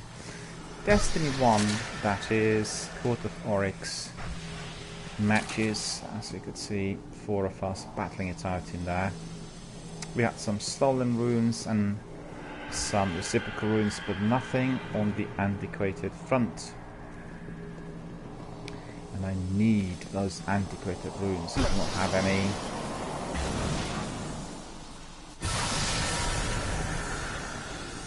Okay.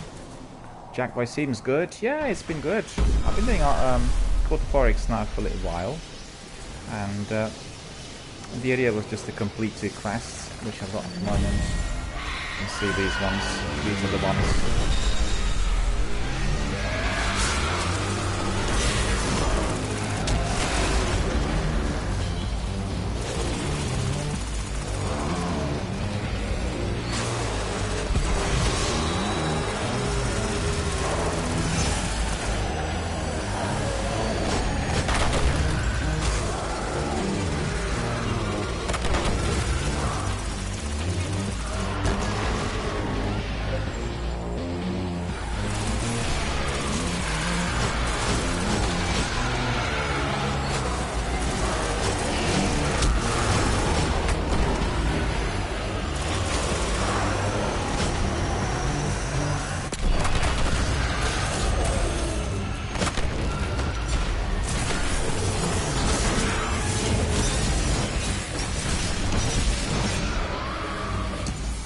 His shield is up again.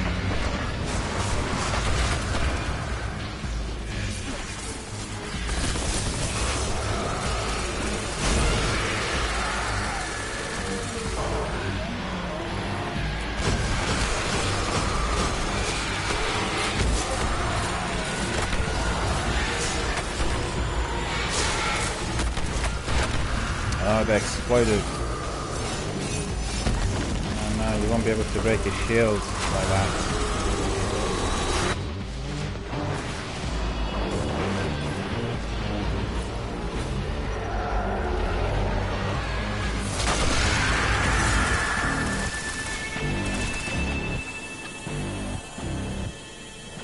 Enough time for just one more match here, I think. There's one in.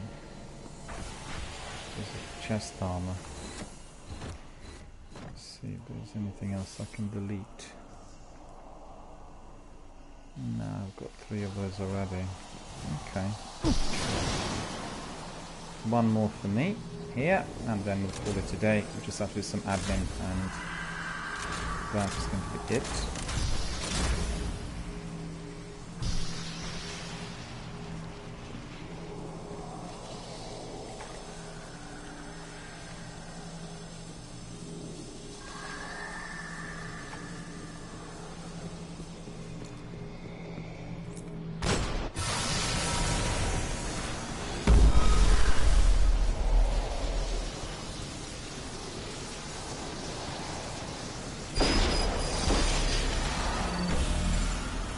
Voila. No, that's just going to be very easy.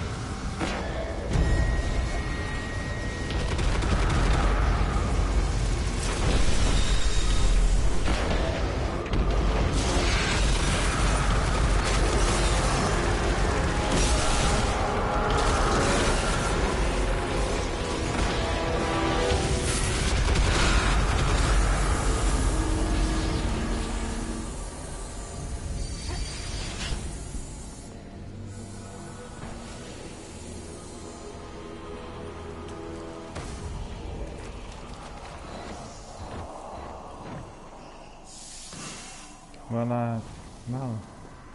Just one left in here.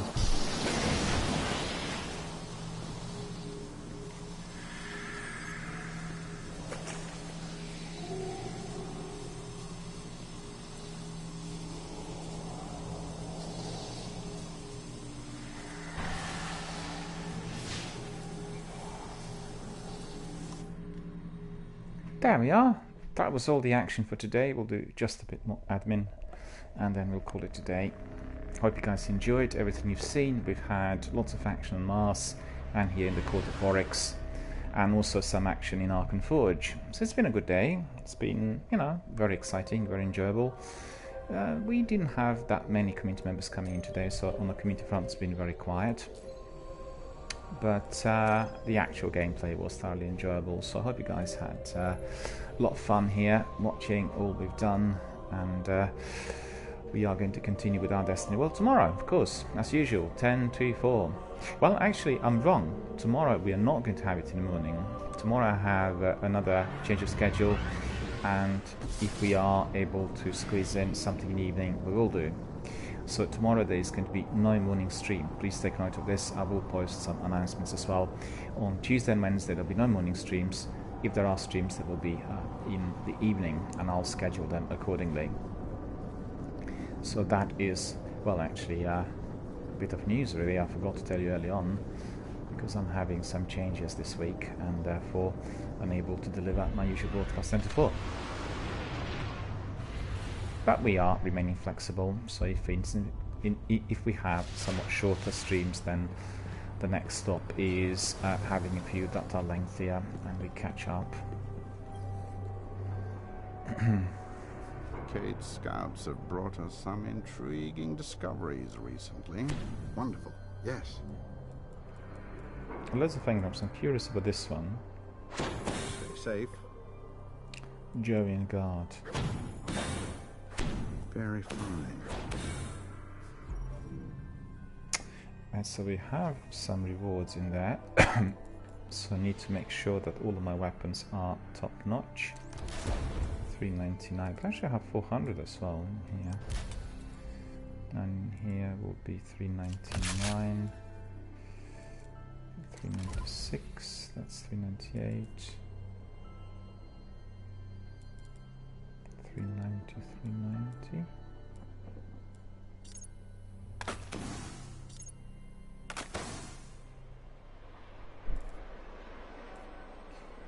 $400, 398, 399, 400, 400. Okay, so let's just accept these rewards. Let's see what we are getting. Engrams again. More strange coin.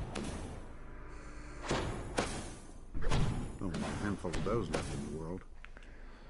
Okay, these do not look very promising. Tonzak's here. Howdy, sir. How are you doing? Indeed. Hello, Tonzak.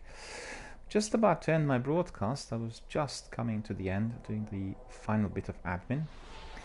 And all very good out here. We had lots of interesting action. We had some Archon Forge activity. We had lots of activity on Mars because I was collecting those high-value target kills. And then we ended with many matches in the Court of Oryx. I was actually quite happy to have 3 other guys there, so there were 4 of us doing many of those. Unfortunately, none of them had antiquated runes, and I definitely needed some of those because everything else I completed. So that was a bit of a concern, but antiquated runes are hard to get, and as we know, it takes a bit of time to put those into practice. Donzak says, that's fine. We'll have to watch your recorded videos to see what you have been up to lately. Well, you know, the usual. Some grinds, some activity, some matches, all sorts really, quite a variety every single day. Today I didn't do any strikes because I wanted to do Court of Oryx, as I have 2 of those left on my quests, and that's equally exciting and energetic, I guess. Donzak says, yes, those runes are a climb. Indeed they are. Okay, let me just quickly do this because I will have to push on. And no, it's ridiculous. What am I doing? 400 needs to be on. This needs to be eliminated. And here we have several that need to be eliminated. I should say dismantled. 385 and 385. Jovian Guard 390.